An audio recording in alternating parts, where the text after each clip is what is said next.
আল্লাহ রব্বুল আলমিনের শুকরিয়া আদায় করছি যে আজকে আমরা আমাদের প্রিয় রাসূল আকরাম সাল্লাল্লাহু আলাইহি ওয়াসাল্লামের সিরাত নিয়ে কিছু কথা বলার জন্য এখানে বসতে পেরেছি। এটা আমাদের জন্য অত্যন্ত সৌভাগ্যের এবং আমরা বিশ্বাস করি যে আল্লাহ রব্বুল আলমিন যদি আমাদেরকে তৌফিক না দিতেন তাহলে এখানে বলা বা শোনা কোনো উদ্দেশ্যে আসা সম্ভব হতো না। উর্দুতে একজন কবি ছিলেন, তিনি বলেন যে মেহবুব কি महफिल को महबूब सजाती है, आते हैं वही जिनको महबूब बुलाती है। তো আল্লাহ রসুল আল্লাহ রব্বুল আলমিনের সবচেয়ে প্রিয় এবং নবীজি সাল্লাল্লাহু আলাইহি ওয়াসাল্লামকে নিয়ে এই ধরনের যেই কোনো মজলিস অত্যন্ত বরকতময় এবং মোবারক মজলিস। এবং আমরা আমাদের জীবনে নবীজির সিরাতকে ব্যাপকভাবে চর্চা না করার অপরাধে আমরা নিজেদের প্রতি যে জুলুম করেছি, কম বেশি আমরা সবাই এই জুলুমে আক্রান্ত, যে আমরা দুনিয়ার অন্য অনেক বিষয়ে অনেক বেশি গুরুত্ব দিতে গিয়ে নবীজির সিরাতের প্রতি যেই গুরুত্ব মনোযোগ দেওয়া দরকার ছিল সেটা আমরা দিতে পারি নাই। ইমাম শরফুদ্দিন বুসরির নাম আপনারা শুনেছেন, কাসিদা বুরদা যিনি লিখেছেন। তো ইনি কাসিদা বুরদার এক অধ্যায় শুরুই করেছেন এটা বলে যে জলাম তুসুন্নাতা মানাহিয়া জলামা ইলা আনিশতাকাত কদামা হুজুররা মিন ওয়ারামিন, যে সেই রাসূলের স্মরণ না করার কারণে আমি নিজের উপর জুলুম করেছি, যিনি সারা রাত ইবাদতে ব্যস্ত থাকার কারণে তার পা ফুলে যেত, পা ব্যথা হয়ে যেত। ওয়াসাদ্দা মিন সাগাবিন আহশাহা ওয়া তারা ওয়া আহশাহা ওয়া তাওয়া তাহতাল হিজারাতি কাশহান মুতরাফাল আদামি, যিনি ক্ষুধার তাড়নায় পেটে পাথর বাঁধতেন এবং এই উম্মার জন্য দিন পৌঁছে দিয়েছেন। এই কাজগুলো যিনি করেছেন, আমরা তার স্মরণ না করার কারণে নিজের উপর জুলুম করেছি। নবীজির সাথে আমাদের যে সম্পর্ক স্থাপন হওয়ার কথা ছিল, নবীজি সম্পর্কে যা জানার কথা ছিল, আমরা সেটা করতে পারিনি। আল্লাহ রাব্বুল আলামিন আজকে যে আমাদেরকে এখানে কিছু সময়ের জন্য বসার তৌফিক দান করলেন, এই জন্য আমাদের শুকরিয়া আদায় করা উচিত। আমরা আল্লাহর কাছে শুকরিয়া আদায় করছি, আলহামদুলিল্লাহ। এবং আমরা আল্লাহর কাছে দোয়া করব যেন আমাদের এই মজলিস, আরও দুটা মজলিস হবে, আমরা যেন পুরো সময়টা অংশগ্রহণ করতে পারি এবং এখানে যেন শুধু আমাদের জন্য দরকারি এবং উপকারী কথা এবং যা কিছু আমাদেরকে বিভ্রান্তি থেকে দূরে রাখে এই কথাগুলোই যেন আলোচনা হয়। এবং আল্লাহ রাব্বুল আলামিন আমাদেরকে যেন সিরাতের যে বিষয়গুলো আলোচনা হবে সেটার উপর আমল করার তৌফিক দান করেন। কারণ নবীজির সিরাত নিয়ে আলোচনার মূল উদ্দেশ্যই হলো আমল করা। এবং শুধু সিরাত না, ইসলামী জ্ঞান শাস্ত্রে যত ইলম আছে সব কিছুর মূল উদ্দেশ্য আপনারা দেখবেন যে একটা পর্যায়ে গিয়ে এটা হচ্ছে আমল। যারা হাদিস শাস্ত্রের উপরে কাজ করেন, হাদিস শাস্ত্রের মূল উদ্দেশ্য বাহ্যিকভাবে দেখা যায় যে হাদিসটা সহি নাকি জাল বানোয়াট সেটা নির্ণয় করা, কিন্তু নির্ণয়ের পরের কাজটা কি? পরের কাজটা হচ্ছে হাদিসটার উপর আমল করা। কোনো মাসলা মাসাইল নিয়ে গবেষণা করা হয় যে আধুনিককালে ব্যাংকের মাসালা কী হবে, আরও যত জিনিস আছে এগুলোর মাসালা কী হবে, উদ্দেশ্য কি? উদ্দেশ্য হচ্ছে আমল করা। এই জন্য খতিব বাগদাদি রাহিমাহুল্লাহ একটা কিতাব লিখেছেন, ওনার কিতাবের নামটাই একটা মেসেজ। ওনার কিতাবের নাম হচ্ছে ইক্তেজাউল ইলমি আল আমাল, অর্থাৎ ইলমের দাবি হচ্ছে আমল করা। কিতাবের নামটাই এই বিষয়ে যে ইলমের দাবি হচ্ছে আমল করা। ডক্টর ইকবাল একটা চমৎকার কথা বলছেন, দুঃখিত, খেয়াল করি।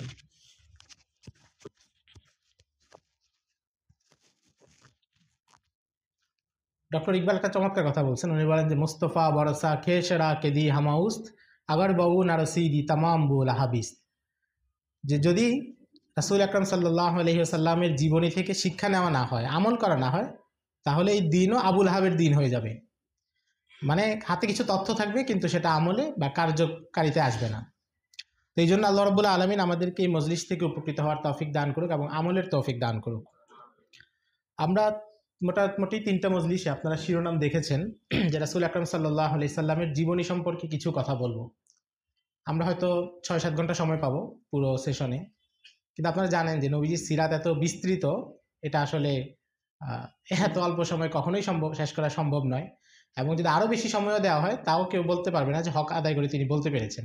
আপনারা অনলাইনে দেখবেন অনেক আলেমের সিরাত বিষয়ক আলোচনা 100 ঘন্টা, 150 ঘন্টা, 200 ঘন্টা, আমি কালকে একজনে দেখলাম 250 ঘন্টা আলোচনা আছে। কিন্তু এরপর উনিও দাবি করতে পারবেন না যে সিরাতের আলোচনা শেষ হয়ে গেছে, বরং আরও বিশাল সমুদ্র এখনো বাকি আছে। কারণ নবীজি সম্পর্কে যত যাই বলুক, মানুষের কল্পনা যেখানেই যাক, একটা পর্যায়ে গিয়ে এটা মানুষের যোগ্যতা, মানুষের জানার পরিধি, বিশ্লেষণের ক্ষমতা, এটা একটা পর্যায়ে গিয়ে থেমে যায়। কিন্তু নবীজির যে আখলাক, নবীজির যে ব্যক্তিত্ব, সেটা আরও উচ্চ স্তরে। কারণ আল্লাহ রাব্বুল আলামিন কি বলেছেন? ওয়া ইন্নাকা লাআলা খুলুকিন আযীম, যে আপনার আখলাক, আপনার চরিত্র সবকিছু উচ্চ আসনে, উচ্চ স্তরে পৌঁছে গিয়েছে। আল্লাহ রাব্বুল আলামিন যেটাকে উচ্চ স্তরে বলছেন, মানুষের পক্ষে কিভাবে সেটাকে স্পর্শ করা সম্ভব? এই জন্যই ইকবাল আজিমের নাম আপনারা শুনেছেন, আমাদের ঢাকা কলেজের একসময় পড়াতেন, পরে পাকিস্তান চলে গেছেন। তো ওনার একটা কবিতা আছে, উনি বলেন যে কাহা মে কাহা মধে জাতে গিরামি না সাদি না রুমি না কুদসি না জামি, আমি কোথায় আর আমি যার কথা বলছি তিনি কোথায়? আমি তো আমি, আমার কাছে তো রুমির ভাষা নাই, কিংবা পারস্যের কবি আব্দুর রহমান জামির সে আবেগ নাই, এগুলো কিছুই নাই, তাহলে তার কথা আমি কিভাবে বলবো? মানে আমাদের পক্ষে তার নবীজির প্রশংসা এটা যে করা সম্ভব না, এটাও একটা উপলব্ধির বিষয় যে আমরা কিছু বললেই যে আদায় করে ফেলেছি এমন না, বরং হক আদায় করে, পূর্ণ হক আদায় করে বলাটাই কঠিন। আমি খুসরো এক জায়গায় বলছেন যে হুসনি ইউসুফ দামে ঈসা ইয়াদে বাইজা দাড়ি আচে খুবা হামা দারান দেতু তানহা দাড়ি। আল্লাহ রাব্বুল আলামিন এক এক নবীকে এক একটা বৈশিষ্ট্য দিয়েছেন, এক এক গুণাবলী দিয়েছেন। আপনারা জানেন মুসা আলাইহিস সালামের এক ধরনের মুজিজা ছিল, ঈসা আলাইহিস সালামের আরেক ধরনের ছিল, কিন্তু আল্লাহ রাব্বুল আলামিন সবার যত ভালো দিকগুলো সেগুলো নবীজিকে একা একসাথে দিয়েছেন এবং এর চেয়ে আরো বেশি দিয়েছেন। ফলে অল্প সময়ের আলোচনা এগুলো পুরো আলোচনা আসলে সম্ভব না। কিন্তু আমাদের আলোচনার যে একটা মূল মাকসাদ সেটা হচ্ছে সিরাতকে পাঠ করার প্রতি আমরা যেন উৎসাহিত হই এবং কিছু বিষয় যেন আমাদের জানা থাকে এবং আমরা সামনে যেন আরো অগ্রসর হওয়ার সাহসটা পাই। ওই জায়গা থেকে এই ধরনের মজলিসগুলোর আয়োজন করা।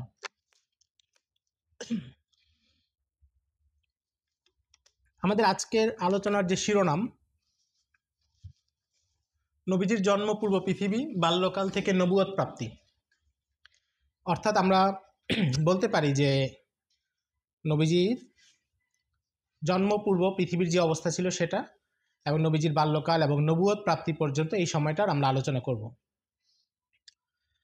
নবীজির জন্মপূর্ব পৃথিবীর আলোচনাটা কেন জরুরি, আমরা আরেকটু যদি আমাদের পুরো সেশনটা ইয়ে সম্পর্কে বলি, সেটা হচ্ছে একেবারে গতানুগতিক যে ধারা বিবরণী সংক্ষিপ্ত, সেটা করলে আসলে 1 ঘন্টায় বলে দেওয়া যায় বা 2 ঘন্টায় বলে দেওয়া যায়, কিন্তু আমরা হয়তো সেটা করব না, কারণ ধারাবাহিক বিবরণী যে সিরাত এটা মোটামুটি আমাদের সবার পড়া আছে, বা পড়া না থাকলেও যে কোনো বইপত্র থেকে আমরা পড়ে নিতে পারি। কিন্তু আমরা আরেকটা জায়গা থেকে আলোচনা করব যে ধারাবাহিক ঘটনা প্রবাহের মধ্যে যে ঘটনাগুলো বেশি গুরুত্বপূর্ণ বা যেখানে আমাদের জন্য কোনো বার্তা আছে সেগুলো নিয়ে আমরা একটু একটু আলোচনা করব। অনেক বেশি করা সম্ভব না, একটু একটু আলোচনা করব। অর্থাৎ ধারাবাহিক ঘটনাকে একেবারে বিস্তারিত বলা সেটা আমাদের মূল উদ্দেশ্য এই মজলিসে থাকবে না, কিন্তু ধারাবাহিক আলোচনাগুলো আসবে ইনশাআল্লাহ। নবীজির জন্মপূর্ব পৃথিবীকে কেন জানা জরুরি? জানা জরুরি এই জন্য যে নবীজি আসার আগে পৃথিবী কোথায় ছিল সেটা যদি না জানা যায়, তাহলে নবীজি আসার পরে পৃথিবী কোথায় গিয়েছে সেটা বোঝা যাবে না। নবীজি যে জাহিলিয়াতকে পরিবর্তন করে যেই মানুষগুলোকে ওমর ইবনুল খাত্তাব বানালেন, খালিদ ইবনুল ওয়ালিদ বানালেন, সেই মানুষগুলো আগে কেমন ছিলেন, কোন সমাজে ছিলেন? যেই মানুষগুলোর হাতে এশিয়া মহাদেশের বিস্তীর্ণ এলাকা জয় হয়েছে, আফ্রিকা জয় হয়েছে, ইউরোপের একাংশ জয় হয়েছে, সেই অঞ্চলগুলো আগে কেমন ছিল এটা জানা জরুরি। তো আমরা যদি তখনকার পৃথিবীর যে অবস্থা নবীজির জন্মের আগের এই অবস্থাটা দেখি, এটা নিয়ে অনেকেই অনেক বিস্তারিত আলোচনা করেছেন, লিখেছেন। আপনারা যদি সংক্ষেপে দেখতে চান তাহলে সাইয়্যিদ আবুল হাসান আলী নদভীর যে সিরাত নবী রহমত, এটা শুরুতে উনি বেশ বিস্তারিত আলোচনা করেছেন। পৃথিবীতে তখন বড় দাগে সভ্যতা ছিল, একটা হচ্ছে রোমানদের সাম্রাজ্য, রাজনৈতিক শক্তি, আর একটা হচ্ছে পারস্যের সাম্রাজ্য। এদিকে আমাদের ভারতবর্ষের যে অঞ্চলগুলো, এগুলো ক্ষুদ্র ক্ষুদ্র রাজারা শাসন করত, কিন্তু এখানকার একটা নিজস্ব সংস্কৃতি বা কালচার ছিল। তো সেই সময়টায় সব জায়গাতেই আপনারা দেখবেন যে একটা স্থবিরতা চলছিল, কারণ ঈসা আলাইহিস সালাম আসার পরে 500 বছর অতিক্রম হয়েছে, নতুন কোনো নবী রাসূল হেদায়েত নিয়ে কোনো জনপদে আসেননি, এবং মানুষ হচ্ছে তাদের ধর্মগুলোকে বিকৃত করে ফেলেছে। ঈসা আলাইহিস সালামের ধর্মকে তো আপনারা জানেন সেন্ট পল এসেই বিকৃত করে ফেলেছে। এরপরে যখন রোমানদের সম্রাট কনস্টান্টিন ক্ষমতায় বসলো 325 খ্রিস্টাব্দে, সে এসে সেন্ট পলের মতবাদকে রাষ্ট্রীয় মতবাদ বানালো, ত্রিত্ববাদ বা 3 খোদার যেই তাদের যে আকীদা সেটাকে ঢুকালো, এবং এই ধর্মটাকে পুরোপুরি একটা শিরকি ধর্মে রূপান্তর করে দিল। ইহুদিদের ক্ষেত্রেও তা হলো, তারা তাদের কিতাব, তাদের আসমানি যেই নির্দেশনা ছিল সেটা থেকে দূরে সরে গেছে। রোমানরা ছিল খ্রিস্টান। কোন খ্রিস্টান? যারা হচ্ছে কনস্টান্টিনের সেই ত্রিত্ববাদে বিশ্বাসী, সেন্ট পলের অনুসারী। রোমানদের অধীনে ছিল, রোমানদের মূল রাজধানী ছিল এখন যেটা ইস্তাম্বুল, যেটাকে আগে কনস্টান্টিনোপল বলা হতো, সেখানে। তাদের অধীনে ছিল মিশর, তাদের অধীনে ছিল সিরিয়া এবং ইরাক। কিন্তু এই দুইটা এলাকাকে রোমানরা ব্যবহার করত শোষণ ক্ষেত্র হিসেবে, অর্থাৎ সিরিয়া, মিশর এগুলোকে তারা শোষণ করত। এখানকার মানুষ, স্থানীয় জনসাধারণ যারা ছিল তারা শোষিত হতো, তাদের কাছ থেকে কড়া ট্যাক্স নেওয়া হতো এবং সেটা কনস্টান্টিনোপলে পাঠানো হতো। সম্রাটরা বিলাসী জীবনযাপন করত, কিন্তু সাধারণ মানুষ প্রচণ্ড নির্যাতন, অভাব, অনটন, দুর্ভিক্ষ এগুলো হতো। তো এটার কারণে প্রায় সময় তাদের মধ্যে লড়াই হতো। বিভিন্ন যুদ্ধের কথা পাওয়া যায়, বিদ্রোহ কথা পাওয়া যায়, 30,000 40,000 সংখ্যায় মানুষ মারা গিয়েছে, এমন বিভিন্ন কথা পাওয়া যায়, অনেকগুলো যুদ্ধের কথা জানা যায়। রোমানদের অভিজাত শ্রেণীর অবস্থা কী ছিল? অভিজাত শ্রেণীর অবস্থা ছিল যে তারা ভোগ বিলাসের, মানে বর্তমান পাশ্চাত্য সভ্যতা যে জায়গায় আছে, আসলে এরা তো রোমানদেরই উত্তরসূরি, বর্তমান পাশ্চাত্য সভ্যতা। তো সেই গ্রিক রোমান দর্শনগুলোই এসে তারা আরও মডিফাই করে আজকের অবস্থানে আনছে। তো তাদের অবস্থা ছিল এই বিলাসী জীবনটাই তারা যাপন করতো। আপনারা রোমের কলেসিয়ামের কথা জানেন, সেখানে যেই ক্রিয়া বিনোদনমূলক অনুষ্ঠান হতো সেটা দেখবেন যে সেখানে তারা মানুষের সাথে পশুর লড়াই করাতো, যেগুলো এখনও চালু আছে অনেক অনেক জায়গায়, ম্যাটাডোর বলে এগুলো তারা করে। কখনো মানুষের সাথে মানুষের লড়াই করতো এবং একজন আরেকজনকে হত্যা করার আগ পর্যন্ত লড়াইটা চলবে, আর 80,000 90,000 দর্শক স্টেডিয়ামে বসে সেটা দেখবে, ওই যুগের ভাষায় স্টেডিয়াম। অর্থাৎ এটা ছিল তাদের বিলাসিতা। আপনারা ক্যালিগুলার নাম শুনেছেন, একজন রোমান শাসক ছিল। তার জীবন যে অশ্লীলতার চরম মাত্রায় উপনীত, যদি কেউ পড়ে সে ভদ্রমানুষ পড়তে পারবে না। অশ্লীলতা চরমভাবে ছিল, মদ জিনা ব্যভিচার এগুলো খুব স্বাভাবিক বিষয় ছিল উচ্চ শ্রেণীতে। নিম্ন শ্রেণীতে তারা তো এত বেশি নির্যাতিত এবং এত বেশি তাদের কাছে বন্দী, তাদের কোনো জীবন বা তারা যে মানুষ এটাই তারা বুঝতো না, যে আমরা যে মানুষ, আমাদের কোনো অধিকার থাকতে পারে, আমাদের কোনো মতামত থাকতে পারে, এটাই তারা কল্পনা করতে সম্ভব ছিল না। পারস্যের যে সাম্রাজ্য, অর্থাৎ যেটা এখন বর্তমান ইরাক, ইরান এবং ইরাকের কিছু অংশ, আফগানিস্তানের কিছু অংশ, বিরাট একটা সাম্রাজ্য ছিল। তারা ছিল অগ্নিপূজক এবং তাদের অগ্নিপুজোর মতবাদের সাথে আরও নানা মতবাদ, মনির মতবাদ, জরথ্রুস্টের মতবাদ এগুলো এসে মিশ্রিত হয়েছিল। তাদের সম্রাটকে বলা হতো কিসরা, আর রোমের সম্রাটকে বলা হতো কাইসার। তো কিসরাদের মধ্যে সবচেয়ে ভালো কিসরা যাকে ধরা হয়, যে যিনি সবচেয়ে ন্যায়পরায়ণতার কারণে তিনি প্রসিদ্ধ ছিলেন, ওনার নাম হচ্ছে নওশেরওয়াহ। নওশেরওয়াকে উপমা দেওয়া হয় যে উনি নওশেরওয়ার মতো আদিল, ন্যায়পরায়ণ। এই ন্যায়পরায়ণ বাদশার অবস্থা কি? উনি হচ্ছে একদিন ওনার দরবারে কোনো একটা বিষয় নিয়ে পরামর্শ করতেছেন। তো একজনকে সবাইকে জিজ্ঞাসা করলো, সভাসদদেরকে, যে তোমাদের কারো কোনো ভিন্ন মত আছে? স্বাভাবিক, উনি পরামর্শ করতেছেন, জিজ্ঞাসা করছেন। তো একজন বললো যে হ্যাঁ, এটা মনে হয় এইভাবে হলে ভালো হয়। তো উনি নির্দেশ দিলেন যে একে লাঠি দিয়ে পিটিয়ে এখানে হত্যা করো। মানে কত বড় বেয়াদব, আমার মজলিসে আমার সাথে দ্বিমত করতেছে। তো ওই লোককে সাথে সাথে সেখানে পিটিয়ে হত্যা করা হলো। এটা হচ্ছে সবচেয়ে ন্যায়পরায়ণ বাদশা, যে তার ঘটনা। তাহলে বাকিদের কি অবস্থা? এবং সেখানেও একই জিনিস, যে অভিজাত শ্রেণী তারা প্রচণ্ড বিলাসী। কেমন বিলাসী? সর্বশেষ কিসরা যে ছিল, ইয়েস দ্য গিরদ, সাদ ইবনে আবি ওয়াক্কাস যখন আক্রমণ করেন মাদায়েনে, পরাজিত হয়ে সে পলায়ন করে। পালানোর সময় তার সাথে বাবুর্চি ছিল 1000, তার রান্নাবান্না করার জন্য বাবুর্চি ছিল 1000, তাকে গান বাজনা শোনানোর জন্য দাসী এবং গায়ক তারা ছিল আরও 2000। এরপরও তার মনে আফসোস ছিল যে আমি একজন সম্রাট হিসেবে যেই প্রোটোকল নিয়ে যাওয়া দরকার ছিল সেই প্রোটোকলটা মেনটেন হচ্ছে না। এটা হচ্ছে তাদের বিলাসিতার অবস্থা। এবং তারা যে কার্পেট ব্যবহার করত, এত দামি কার্পেট সেই সময় ব্যবহার করত যে ওখানে কেউ যদি হাঁটতো, পা দিলে সেটা একটু নিচে, প্রায় 1 বিঘত পরিমাণ নিচে নেমে যেত, এত নরম, এত কোমল, এত দামি তখনকার। আবার তাদের একই এলাকায় দুর্ভিক্ষ হচ্ছে, সাধারণ মানুষ না খেয়ে মারা যাচ্ছে, কিন্তু উচ্চবিত্তরা সেখানে কোনো সাহায্য করতো না, তাদের এই সমস্যা সমাধানের কোনো চেষ্টা করতো না। এটা ছিল সেখানকার দৃশ্য। ভারতবর্ষে আমরা যে অঞ্চলগুলো আছে এগুলো বিভিন্ন শাখায় রাজনৈতিকভাবে এগুলো শাসন হচ্ছিল। এখানকার ধর্ম তো পৌত্তলিকতা ধর্ম ছিল এবং নির্দিষ্ট কোনো ধর্ম ছিল না। এখানে বৌদ্ধ ধর্মের লোকজন ছিল, হিন্দু যারা বলে তাদের পূর্বপুরুষরা ছিল। বৌদ্ধদের ক্ষেত্রে তো এখনও এটাই নির্ধারণ করা যায়নি যে গৌতম বুদ্ধ যে তিনি কি ঈশ্বর বলে কিছুতে বিশ্বাস করতেন কি করতেন না, মানে উনি আস্তিক ছিলেন না নাস্তিক ছিলেন, এটাই এখনও নিষ্পত্তি হয় নাই। তো সেই ধর্মের অনুসারী যারা, তারা তো ওই জায়গায় গিয়েছে। এখানে তো প্রত্যেকটা জিনিস, এমনকি কোনো ভালো মানুষ, একজন মানুষ যদি ভালো আচরণ করে সেও দেবতা হয়ে যায়। বাংলাদেশে এই ধরনের ওই ধর্মের লোকজনের সাথে আপনি যদি একটু ভালো আচরণ করেন, দেখবেন তারা বলবে যে আপনি একদম সাক্ষাৎ দেবতা।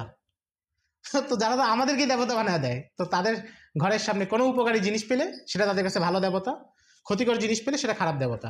সাপ ক্ষতি করে, তো সাপ হচ্ছে আরেক ধরনের দেবতা, অপদেবতা। আবার যেটা উপকার করে সেটা হচ্ছে আরেক ধরনের দেবতা। এখানে বর্ণভেদ প্রথা ছিল, আমরা জানি।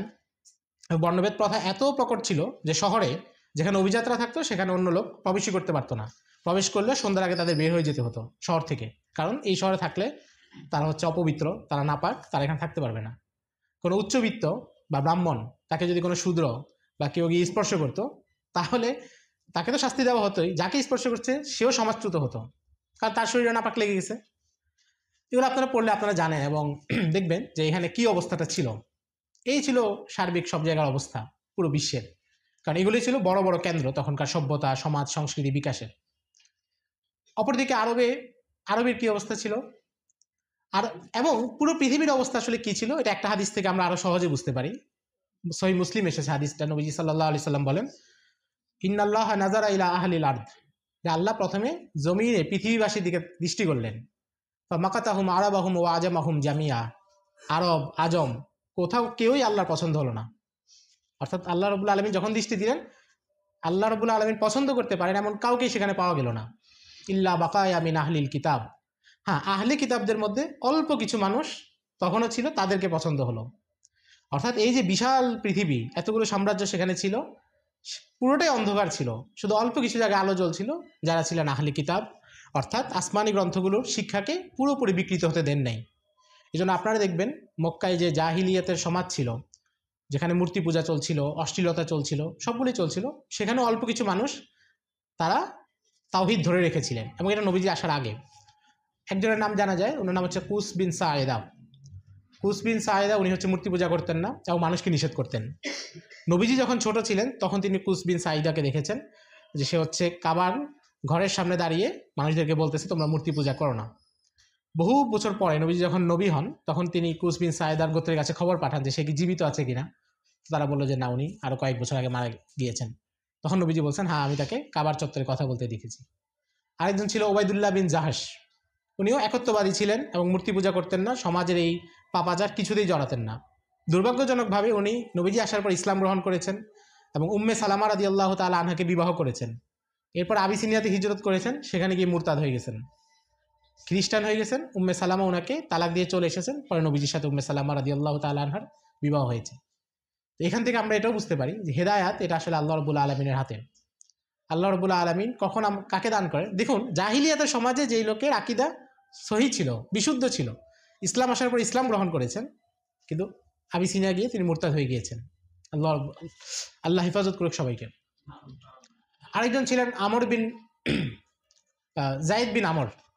জায়েদ বিন আমর আরবের সমাজে তিনিও একত্ববাদ প্রচার করতেন, মূর্তি পূজা নিষেধ করতেন। আপনারা জানেন যে আরবের লোকজন জীবন্ত কন্যা সন্তানকে জীবিত কবর দিত। কন্যা সন্তান হলে তারা মনে করতো যেটাতে আমার কোনো লাভ নাই, আমার ছেলে হলে পেশি শক্তি বাড়বে, আমার গ্যাং বানাতে সুবিধা হবে, কন্যা সন্তান দিয়ে লাভ কি, জীবিত কবর দিত।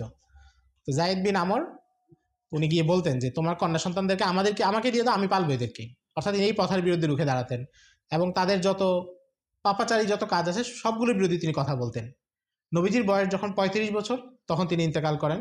ওনার ছেলে ছিলেন সাঈদ ইবনে জায়েদ, যিনি আশারায়ে মুবাশশারার একজন ছেলে সাহাবী ছিলেন।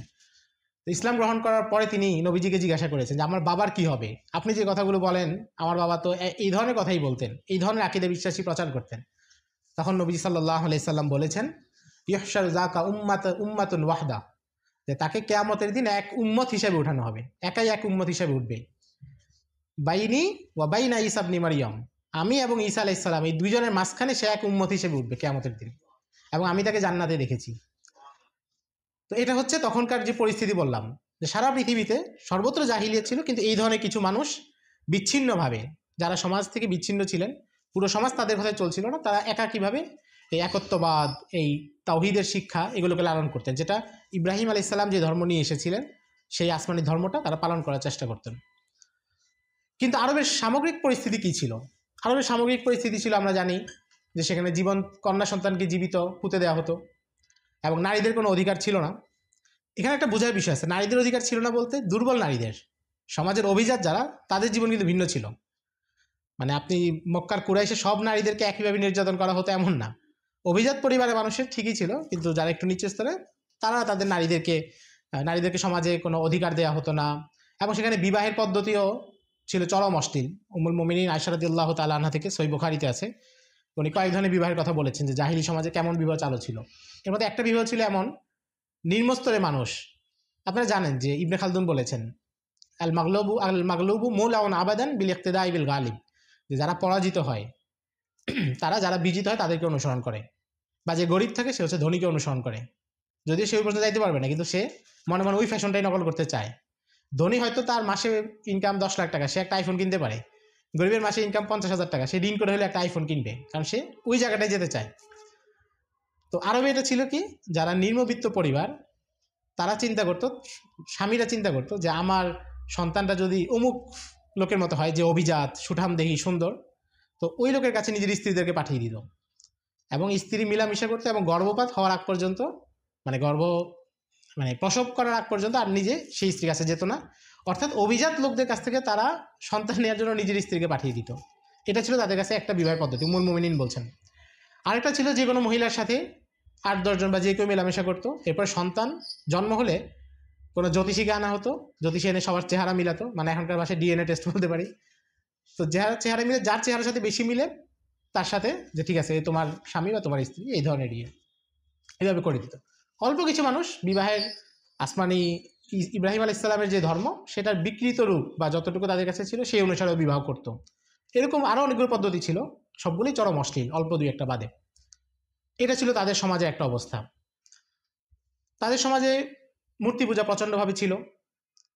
আরবে কিন্তু মূর্তি পূজা ছিল না, কারণ আরবে আসলে বসতিটা স্থাপন হয়েছে কি আপনারা জানেন যে ইব্রাহিম আলাইহিস সালাম যখন ইসমাইল আলাইহিস সালাম এবং তার মাকে এখানে রেখে গিয়েছেন, তখন সেখানে বসতি স্থাপন হয় এবং এরপরে বনু জুরহাম একটা গোত্র ছিল, জুরহামরা এখানে আসে, জুরহুমে ইসমাইল আলাইহিস সালাম বিবাহ করেন, সেই পরিবারটা এখানে থাকে।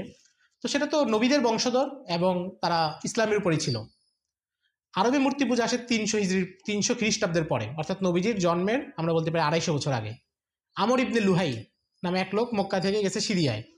তো সিরিয়ায় গিয়ে আমালিকা একটা সম্প্রদায় ছিল, জাতি ছিল, তাদেরকে দেখলো যে তারা মূর্তি পূজা করতেছে। তো তার কাছে মনে হলো আরে এদের তো একটা সুন্দর ব্যবস্থা, এদের কাছে মূর্তি টুর্তি আছে এবং মূর্তির মাধ্যমে তারা সরাসরি পূজা বলতে মূর্তিকে তারা খোদা মনে করে না, এবং এটা মক্কার কুরাইশরাও মনে করতো না। তারা মনে করতো আল্লাহ আরেক জিনিস আর মূর্তি হচ্ছে মাধ্যম। অর্থাৎ আমরা এত পাপাচার, এত পাপী, মানে তাদের আবার পাপবোধ এত বেশি ছিল। আপনারা জানেন যে তারা বাইতুল্লাহ তাওয়াফ করতে উলঙ্গ হয়, কারণ আমরা এত পাপী, আমাদের কাপড় চোপড় না পাক, আমরা কাপড় চোপড় পরে বাইতুল্লাহ তাওয়াফ করতে পারবো না। তো এখানে তারা এই চিন্তা করলো যে আমরা এত বেশি পাপাচারী, সরাসরি আল্লাহকে বলে তো আল্লাহ শুনবে না, মূর্তির মাধ্যমে বলি। তো আমর ইবনে লুহাই ওখান থেকে তাদেরকে বললো যে আমাকে একটা মূর্তি দাও, এটা তো একটা ভালো জিনিস যেটার মাধ্যমে আমরা প্রভুর সাথে কথা বলতে পারবো। একটা মূর্তি সে নিয়ে আসছে। এরপরে দেখা দেখি আরও মূর্তির জন্ম হলো, এবার প্রত্যেক গোত্র একটা করে বানাচ্ছে, কারণ যে কোনো বেদাত বা শিরক এটা যখন শুরু হয় একটা জায়গা থেকে শুরু হয়, এরপর এটা আরও ছড়ায়, মানুষ এটা নিয়ে আরও গবেষণা করে, আরও নতুন বেদাতের জন্ম দেয়। দেখবেন একটা বেদাত যেখানে জায়গা পেয়ে যায় সেখানে আরও বেদাত মানুষ এটা নিয়ে চিন্তা করতে করতে আরও নতুন করে তৈরি করেন। তো আমর ইবনে লুহাই আরবে মূর্তি পূজার উদ্ভাবক, এবং নবীজি বলেছেন যে আমর ইবনে লুহাইকে নবীজি দেখেছেন যে জাহান নামে তার পেটের নাড়ি ভুড়ি বের হয়ে যাচ্ছে এবং এটা ছেঁচড়ে সে চলতেছে, কারণ এই যে সে এত বড় একটা বিদাত এবং কুফুরি শিরকি কাজ চালু করেছে, পেছনে যারা এই কাজ করবে সবার একটা পাপের পাপের ভার তার কাছেও আসবে। তো এই হলো তখন মূর্তি পূজা। এবং মূর্তি অবস্থা কি ছিল, পুরো কাবা ঘরে আপনারা জানেন যে 360টা মূর্তি ছিল। এর বাইরে প্রত্যেক গোত্রের নিজস্ব মূর্তি ছিল, প্রত্যেক মূর্তির উপাসনা পদ্ধতি ভিন্ন ভিন্ন ছিল, প্রত্যেকে সেই মূর্তিগুলোকে নিজের মতো পূজা করত। মিশরের একজন ইতিহাস লেখক আছেন মোহাম্মদ ইলহামি, উনি একটা সুন্দর কথা বলছেন। উনি বলেন যে আরবের যেই জাহিলিয়াতের যে সমাজ, এটা ছিল একটা সেকুলার সমাজ, কারণ সেখানে নির্দিষ্ট কোনো ধর্ম অনুসারে পুরো সমাজ পরিচালিত হতো না। সেখানে আপনারা জানেন যে মদিনায় ইহুদিরা ছিল, মদিনায় পৌত্তলিক মুশরিক যারা মক্কা মদিনায় তারাও ছিল, অল্প কিছু খ্রিস্টান কয়েকজন ছিল বলে সন্ধান পাওয়া যায়, কিছু খ্রিস্টানও ছিল। আবার মুশরিকরা যারা ছিল তাদেরও এক একটা কোনো আকিদা ছিল না, এক এক গোত্র এক এক মূর্তির পূজা করত, এক এক গোত্রের উপাসনা পদ্ধতি এক এক রকম ছিল।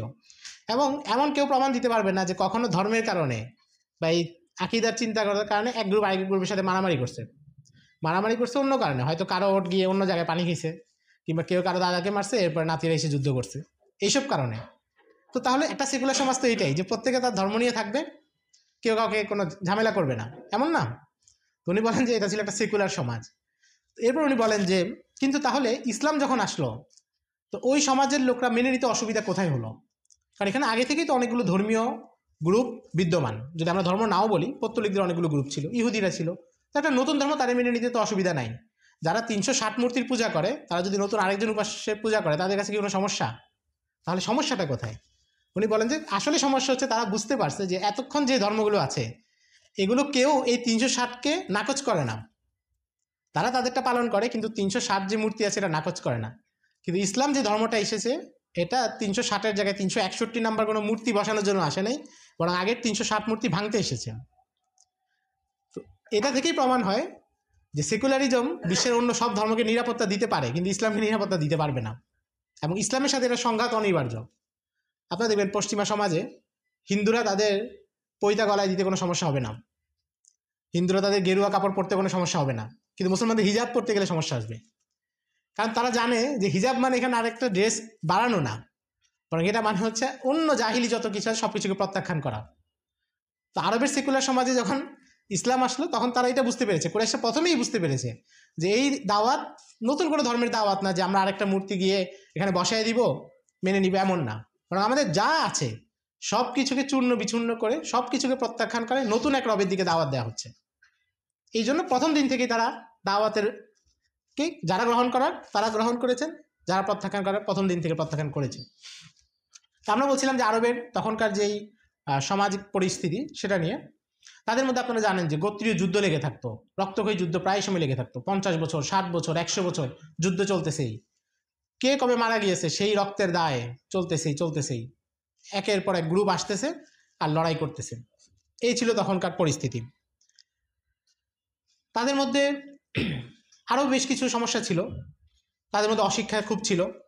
রোমানরা যেমন জ্ঞান বিজ্ঞানে তখনকার সময় অনুসারে জ্ঞান বিজ্ঞানে তারা যেমন এগিয়ে ছিল, দর্শন চর্চা করতো, তাদের মধ্যে অনেকগুলো জ্ঞান ছিল। আরবের লোকগুলো এমন ছিল না, তারা যাযাবর ছিল, বেদুইন ছিল, এবং নবীজির কয়েক প্রজন্ম আগে তারা 4-5 জন আগে, নবীজির 4-5 পুরুষ আগে পর্যন্ত তারা হচ্ছে ঘরও নির্মাণ করতো না, তাঁবুতে থাকতে এক জায়গা থেকে আরেক জায়গায় যেত। নবীজি এক পূর্বপুরুষ ছিলেন কুসাই হচ্ছে কুসাই হচ্ছে নবীজির যে পূর্বপুরুষ হাশিম ইবনে আব্দে মানাফ ইবনে কুসাই, অর্থাৎ নবীজির দাদার বাবা। তিনি এসে প্রথম মক্কায় ঘরটর নির্মাণ করেন, এর আগে এদের ঘরটরও ছিল না। আচ্ছা, এবার একটা প্রশ্ন আসে, আমরা আসলে খুব সংক্ষিপ্ত বলছি, আপনারা জাহিলিয়াতের এই বিষয়গুলো সম্পর্কে জানেন, এই জন্য আমরা আর বেশি বিস্তারিত বলছি না যে তখন কি একটা পরিস্থিতি চলছিল। কিন্তু কথা হলো, সারা পৃথিবীতে আমরা দেখি মোটামুটি কাছাকাছি চিত্র, সব জায়গায় অন্ধকার, সব জায়গায় কুসংস্কার, সব জায়গায় আল্লাহর সাথে নাফরমানি, আল্লাহর সাথে বিদ্রোহ। তবু নবীজিকে আরবেই কেন পাঠানো হলো? নবীজি কেন আরবে আসলেন? এটা নিয়ে অনেকেই অনেক কথা লিখেছেন। সৈয়দ আবুল হাসান আলী নদভী লিখেছেন, এবং আরও অন্যান্য সিরাত লেখকরা অনেকগুলো কথা লিখেছেন। আমি সংক্ষেপে তাদের কয়েকটা কথা বলি। 1 নম্বর হচ্ছে একটা পয়েন্ট যেটা সকল সিরাত লেখক গুরুত্বের সাথে বলেছেন, সেটা হচ্ছে যে রোমানরা তাদের যে চিন্তা চেতনা ছিল সেটা ছিল পরিপূর্ণ দর্শন নির্ভর। রোমানদের তাদের যে পিছনে দার্শনিকরা ছিল, সক্রেটিস, অ্যারিস্টটল, প্লেটো, আরও বিভিন্ন জন মাধ্যমে বিকশিত হয় যে দার্শনিক চিন্তাধারা, এগুলো তাদের মধ্যে খুব চর্চা ছিল, এবং এটাকে তারা জ্ঞান চর্চা এবং আভিজাত্যের একটা মাধ্যম হিসেবে মনে করত।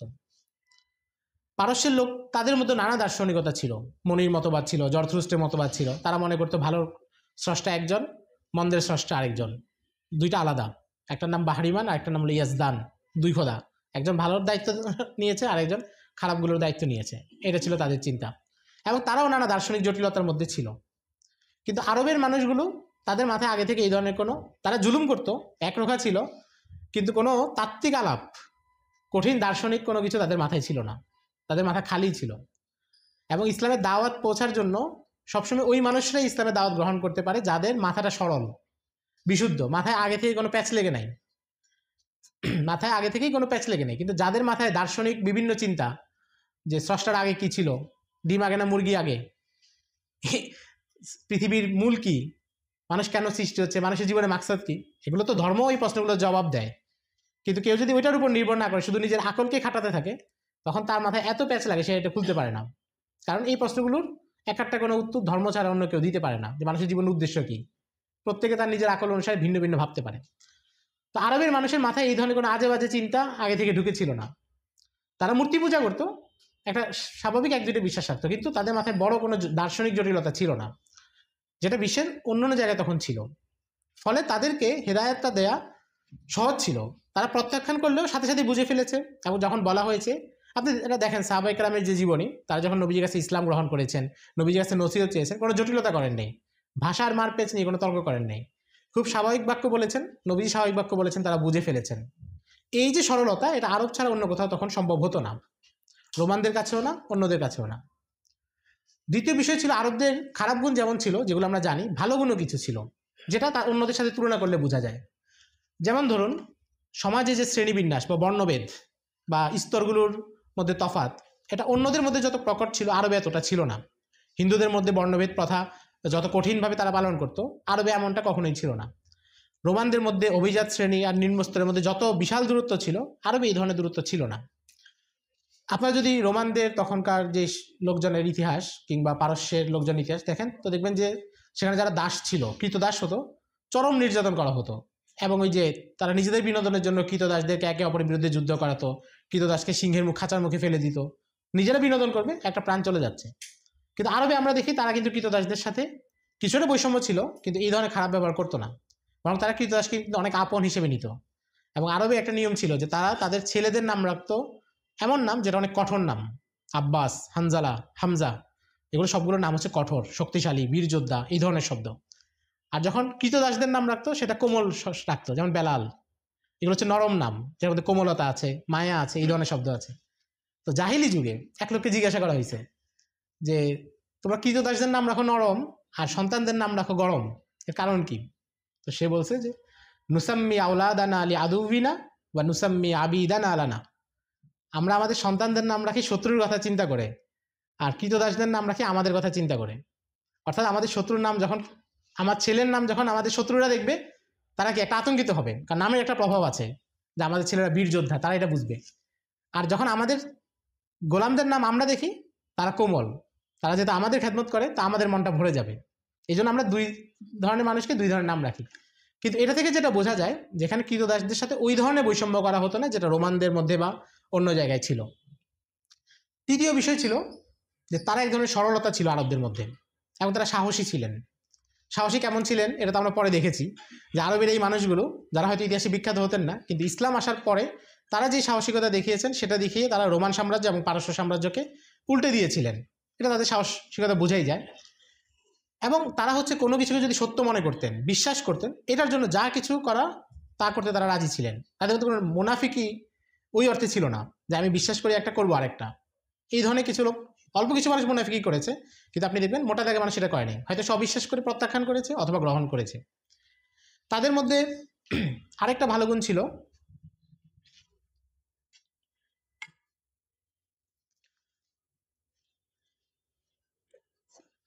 তাদের মধ্যে আরেকটা ভালো গুণ, এবং যেটা বলতে পারি যে সবচেয়ে ভালো গুণ, সেটা হচ্ছে এই অঞ্চলটা কখনো একক কোনো পরাশক্তির অধীনে ছিল না। তারা শাসন কাজে নিজেরা স্বাধীন ছিল, কিন্তু বিশ্বের অন্য সব জায়গায় স্থানীয় জনগণ কারো না কারো অধীনে, হয়তো রোমান সাম্রাজ্যের অধীনে, নাহলে পারসিক সাম্রাজ্যের অধীনে। কিন্তু আরবের এই জায়গাটা কারো অধীনে ছিল না। অধীনে না থাকার কারণ হচ্ছে সহজ, কেউ এখানে আগ্রহ দেখায় নেই।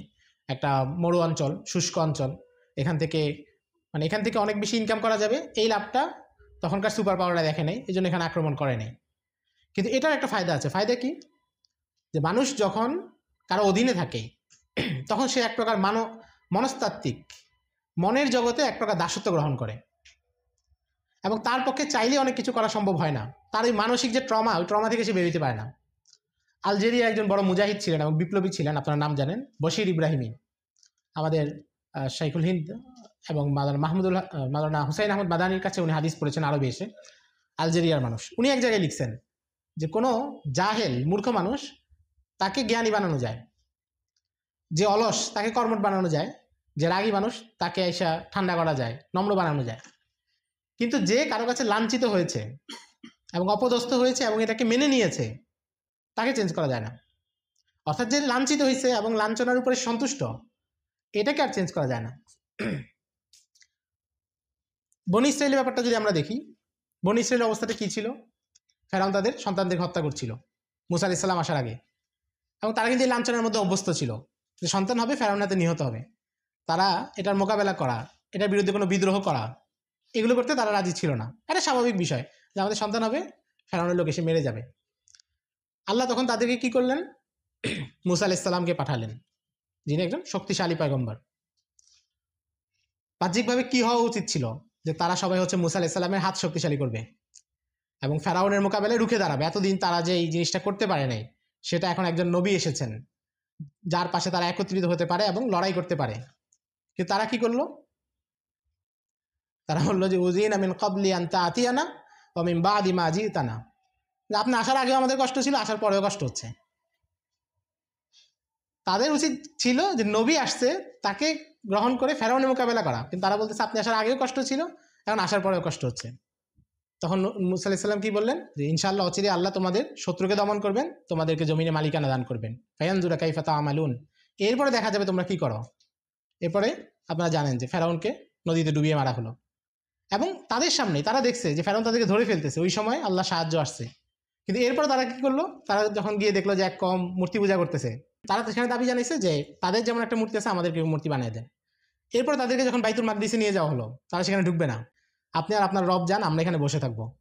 এখন তারা বাইতুল মাকদিসের মালিকানা দাবি করে, কিন্তু তাদেরকে যখন প্রথম আনা হয়েছে তারা এখানে ঢুকতেই চায় না ইহুদিরা। এখন তো তারা বলে যে বাইতুল মাকদিস তাদের। তো এই যে প্রত্যেকটা জায়গায় তারা নবীজিকে, তারা মুসা আলাইহিস সালামকে প্রত্যক্ষ করছে, মুসা আলাইহিস সালামের সাথে আল্লাহর নুসরত ছিল সেটা তারা প্রত্যক্ষ করছে, তারা ফেরাউনের জুলুম থেকে বেঁচে গেছে। এরপর তারা কি করলো, মুসা আলাইহিস সালাম বাইরে গেছেন, তারা মূর্তি পূজা করছে, বাছুর নিয়েছে, মুসা আলাইহিস সালাম তাদেরকে ঢুকতে বলছেন, তারা সেখানে ঢুকে নাই, কতগুলো অপরাধ করতেছে। শেষ পর্যন্ত আল্লাহ তাদেরকে ময়দানে তীতে রেখে দিলেন যে 40 বছর এখানে থাকবা, এখানেই চক্কর খেতে থাকবা, এবং ওখানেই মুসা আলাইহিস সালাম ইন্তেকাল করলেন।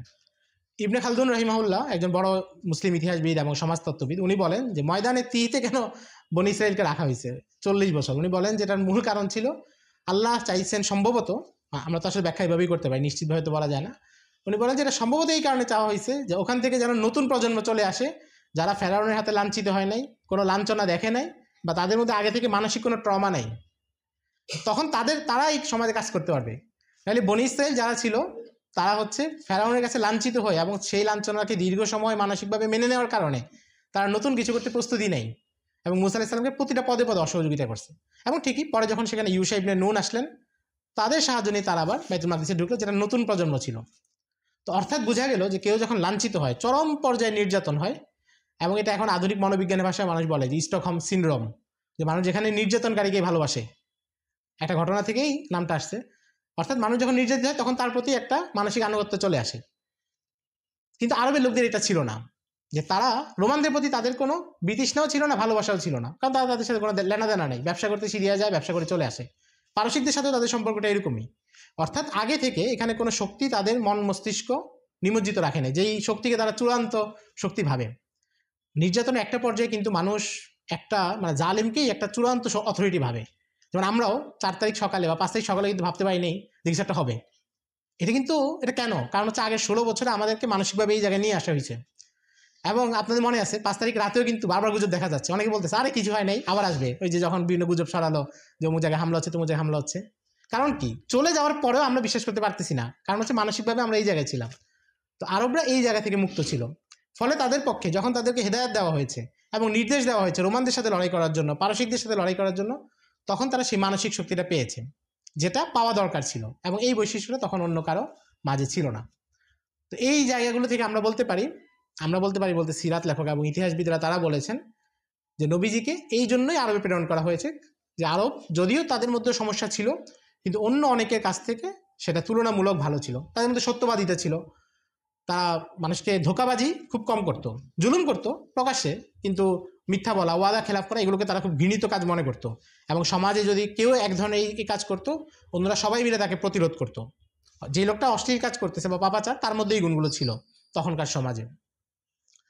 তো আমরা প্রাথমিক কিছু আলাপ করলাম, এখন কি বিরতি দিবেন? আচ্ছা ঠিক আছে, তাহলে একটু বিরতি হতে পারে। নবীজির আগমনকালে পুরো পৃথিবীর পরিস্থিতি, আরবের পরিস্থিতি, এবং আরবে নবীজিকে প্রেরণ করার কিছু হিকমত বা রহস্য যেগুলো আলেমরা লিখেছেন সেগুলো নিয়ে কিছু কথা বললাম। এখন আমরা নবীজি সাল্লাল্লাহু আলাইহি ওয়াসাল্লামের জন্ম এবং এই সংক্রান্ত আলোচনায় প্রবেশ করব ইনশাআল্লাহ। রাসূল আকরাম সাল্লাল্লাহু আলাইহি ওয়াসাল্লামের সিরাতে অনেকগুলো গুরুত্বপূর্ণ দিক আছে যেটা আমরা সাধারণত খেয়াল করি না। আমার এই জন্য আজকে বেশি ওই বিষয়গুলো নিয়ে একটু আলোচনা করার ইচ্ছা। যদি একটু মানে বড় হয়ে যায় বা আলোচনা একটু দূরে চলে যায়, আপনারা ক্ষমা করবেন বা আমাকে সতর্ক করবেন, আবার করে ফেলবো। নবীজি সাল্লাল্লাহু আলাইহি ওয়াসাল্লামের জন্ম এবং পারিবারিক জীবন, এখানে আমরা সাধারণত কিছু বিষয় জানি যে নবীজির বাবার নাম কি? আব্দুল্লাহ। নবীজির দাদার নাম, দাদার বাবার নাম না, আচ্ছা হাশেম। কিন্তু আপনারা জানেন যে নবীজির যে বংশ তালিকা এটা সংরক্ষিত আছে, কিন্তু এটা নিয়ে আবার কিছু বিভ্রান্তিও আছে।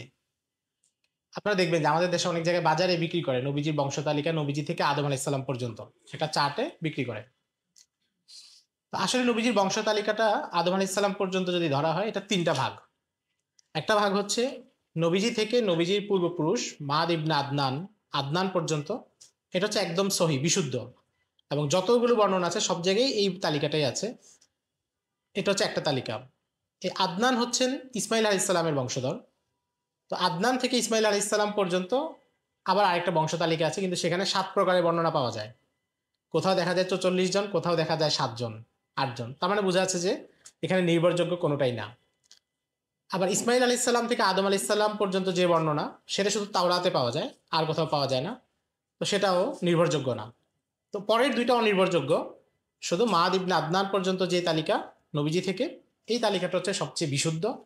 এবং নবীজিও যখন এই তালিকা বর্ণনা করেছেন, তখন ইবনে আব্বাসকে বলেছেন যে কাযাবান নাসাবুন। বর্ণনা বংশ তালিকা বর্ণনা করার পরে নবীজি বলেছেন কাযাবান নাসাবুন, মানে বংশবিদরা এর পরেরটা মিথ্যা বানিয়েছে, অর্থাৎ নবীজি বাকিগুলোকে খারিজ করেছেন।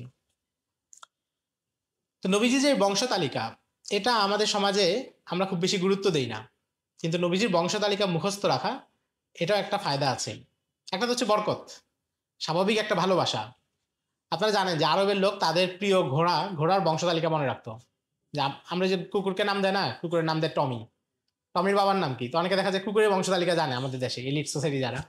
আমরা একবার বাসায় গেলাম, তো উনি বলতেছে যে এটা টমি, ওর বাবার নাম হচ্ছে কি বললো, জিমি নাকি কি একটা, মানে কুকুরের বংশ তালিকা 2 পুরুষ পর্যন্ত ওনার কাছে সংরক্ষিত আছে। আরবদের কাছে ঘোড়ার বংশ তালিকা সংরক্ষিত ছিল, কিন্তু ইসলাম এসে নবীজির বংশ তালিকা সংরক্ষিত করেছে। তো নবীজির বংশ তালিকাটা আমাদের মুখস্থ রাখা উচিত। খুবই ছোট, অল্প 20-21 জন। মোহাম্মদ ইবনে আবদুল্লাহ ইবনে আব্দুল মুত্তালিব ইবনে হাশেম ইবনে আব্দি মানাফ ইবনে কুসাই ইবনে কিলাব ইবনে মুররা ইবনে কাব ইবনে লুয়াই ইবনে গালিব ইবনে ফিহর ইবনে মালিক ইবনে নজর ইবনে কিনানা ইবনে খুজাইমা ইবনে মুদরিকা ইবনে ইলিয়াস ইবনে মুজার ইবনে নিজার ইবনে মাদ ইবনে আদনান। 20 বা 21 জন। এটা যদি কেউ 7-8 বার পরে আমার ধারণা মুখস্থ হয়ে যাবে ইনশাল্লাহ। কিন্তু এটা মুখস্থ রাখা কেন দরকার, মানে এই বিষয়গুলো যেহেতু আলোচনা হয় না, সেই জন্য একটু বলি। মুখস্থ রাখার অনেকগুলো কারণ বলা যেতে পারে। একটা সহজ কারণ হচ্ছে, আপনি যদি এটা মুখস্থ রাখেন তাহলে ইতিহাসের ধারাটা বুঝতে পারবেন বা সময়কালটা বুঝতে পারবেন। যেমন এখানে যে মাদ আছেন, মাদ ইবনে আদনান, আদনানের ছেলে যে মাদ, উনি হচ্ছেন ঈসা আলাইহিস সালামের সময়কার মানুষ। এবং এটা কিভাবে বোঝা যায়? এটা হচ্ছে একটা বর্ণনায় পাওয়া যায়। এখন এটা সহি কিনা সেটা আপনি কিভাবে বুঝবেন? সেটা হচ্ছে, আরবে একজন গবেষক ছিলেন, উনি করেছেন কি, উনি বলেন যে 570 হিজরিতে নবীজির জন্ম, আর এখানে বংশ তালিকায় পাওয়া যাচ্ছে 20 জন। তো এটাকে দিয়ে যদি ভাগ দেওয়া হয় 570-কে, তাহলে মোটামুটি দেখা যায় কত আসে, 30-এর কাছাকাছি আসবে। 600 ধরলে তাহলে 30-এর কাছাকাছি। তো স্বাভাবিকভাবে মানুষ কিন্তু তার প্রথম সন্তান জন্ম দেয় 28, 29, 30 এই বছর বয়সেই। তার মানে বোঝা যায় যে সিলসিলার যে টাইম ফ্রেম সেটাও ঠিক আছে, ঈসা আলাইহিস সালাম পর্যন্তই পৌঁছে মাদ। কিন্তু সবচেয়ে গুরুত্বপূর্ণ এটা যে কারণে, সেটা হচ্ছে যে এই বংশ তালিকাটা যদি মনে না রাখি, তাহলে আমরা সিরাতের অনেক ঘটনা বুঝবো না। সিরাতের অনেক বর্ণনা বুঝেই যাবে না যদি কেউ সিলসিলাটা মনে না রাখে। যেমন ধরেন, আপনারা জানেন যে মুসাইলামাতুল কাজ্জাবের যেই দূত নবীজির কাছে আসছে নবীজির একেবারে শেষ সময়, এবং নবীজি বলছেন যে যদি দূত হত্যা করা বৈধ হতো তাহলে তোমাদেরকে হত্যা করতাম। এরপরে খালিদ ইবনুল ওয়ালিদের সাথে মুসাইলামাল কাজ্জাবের বাহিনীর লড়াই হয়েছে। তখন মুসাইলামার গোত্রের এক লোকের সাথে মুসলিম সাহাবীদের কথা হচ্ছিল। তো তাকে বলছে যে আচ্ছা, তোমার কি ধারণা, মুসাইলামা সত্য নবী? যখন যুদ্ধ চলতেছে, মুসাইলামা সত্য নবী না আল্লাহর নবী রাসূল? তো সে বলছে যে ওয়াল্লাহি ইন্নী লা আলামু আন্না মুহাম্মাদান সাদিক ওয়া আন্না মুসাইলামাতা কাযযাব। যে আল্লাহর কসম, আমি নিশ্চিতভাবেই জানি মুহাম্মদ সত্যবাদী, মুসাইলামা মিথ্যুক। অথচ সে মুসাইলামার পক্ষে লড়াই করছে। কারণ কি? এরপর সে বলতেছে ওয়ালা কিন্না কাযযাবা রবিয়া আহাব্বু ইলাইনা মিন সাদিকি মুজার। কিন্তু রবি আর মিথ্যাবাদীর চাইতে মুজারের সত্যবাদীর চাইতে রবি আর মিথ্যাবাদী আমাদের কাছে প্রিয়। এই বর্ণনাটা আপনারা সিরাতের কিতাবে পাবেন, কিন্তু কথা হচ্ছে এটার অর্থটা বোঝা সহজ না, যে রবিয়াকে, মুজারকে, বা তার এই কথা আসলে অর্থ কি, কেন সে এটা বলছে। এটার জন্য হচ্ছে সিলসিলা দরকার। এই যে আমরা যেই তালিকাটা বললাম, সেখানে দেখবেন মুজার ইবনে নিজার ইবনে মাদ ইবনে আদনান, মুজারের ভাই হচ্ছে রবিয়া। মুজারের থেকে একটা বংশধারা, রবিয়ার থেকে আরেকটা বংশধারা। আপনি জানেন যে প্রত্যেক ফ্যামিলিতেই, মানে একজন সন্তান হলেই সেখান থেকে কিন্তু নতুন বংশধারা শুরু হয়ে যায়। তো মুজারের ভাই হচ্ছে রবিয়া, রবিয়ার যে বংশ সেটা হচ্ছে অনেক বড়। মুজারের বংশ হচ্ছে নবীজি, আর মুসাইলামাতুল কাযযাবের যে বংশ সেটা ছিল রবিয়ার বংশ। ওই জন্য সে বলছে যে আমাদের মানে যে বংশীয় গৌরব, যে আমরা রবিয়ার বংশ, আমরা শ্রেষ্ঠ। তো মুজারের বংশে যদি কোনো সত্যবাদীও আসে, তার চাইতে আমাদের রবিয়ার যে মিথ্যাবাদী সে আমাদের কাছে প্রিয়। তাহলে আপনি এটা দ্বারা এটাও বুঝবেন যে আরবের লোকদের কাছে গোত্রপ্রেম কতটা গুরুত্বপূর্ণ ছিল। এটা বোঝা যায় কিনা যে তারা গোত্রপ্রেম কতটাই তাদের কাছে ছিল যে সত্য জানার পরেও গ্রহণ করেনি। এবারে বিপরীত জায়গা দেখি, মদিনায় যারা ছিলেন তারা ছিলেন আউস খাজরাজ, যারা ছিলেন তারা ছিলেন কাহতানি। আরবে বড় দুইটা বংশ, একটা হচ্ছে আদনানি, একটা হচ্ছে কাহতানি। কাহতান হচ্ছেন ইব্রাহিম আলাইহিস সালামের আগের মানুষ, তার বংশধর হচ্ছে কাহতানি, মদিনার লোকেরা। আদনান হচ্ছেন ইসমাইল আলাইহিস সালামের বংশধর, তারা হচ্ছে মক্কার মানুষরা। তার মানে এখানেও দুইটা বংশ, একটা হচ্ছে কাহতানি যেটা অনেক আগের এবং মোটামুটি ধারণা করা 3,500 বছর আগের মানুষ কাহতান। আর আদনান তো হচ্ছে নবীজি 500 বছর আগের মানুষ বলা যাবে, 500-550। আনসাররা হচ্ছে কাহতানি, মক্কার মুহাজির যারা তারা হচ্ছে আদনানি। কিন্তু মক্কার আদনানিদেরকে সবচেয়ে বেশি সাহায্য কারা করেছে? মদিনার কাহতানিরা। একটা হচ্ছে যে নবীজির 13 বছরের যে হিজরতের পরে 10 বছর পুরো সময় সাহায্য করেছে। তারপর আনসারদের সবচেয়ে বড় কোরবানি কোনটা? নবীজির ইন্তেকালের পরে যখন সকিফায়ে বনু সাঈদাতে উভয় পক্ষ বসলো, তখন আনসাররা আবু বকর রাদিয়াল্লাহু তাআলা যখন বললেন যে আল আইম্মাতু মিন কুরাইশ, ইমাম হবেন, খলিফা হবেন কুরাইশদের পক্ষ থেকে, এটা নবীজির হাদিস, তখন আনসাররা কিন্তু তাদের খেলাফতের দাবি ছেড়ে দিয়েছে। তো এটা থেকে বোঝা যায় যে আনসাররা তারা কত বড় কোরবানি করেছেন।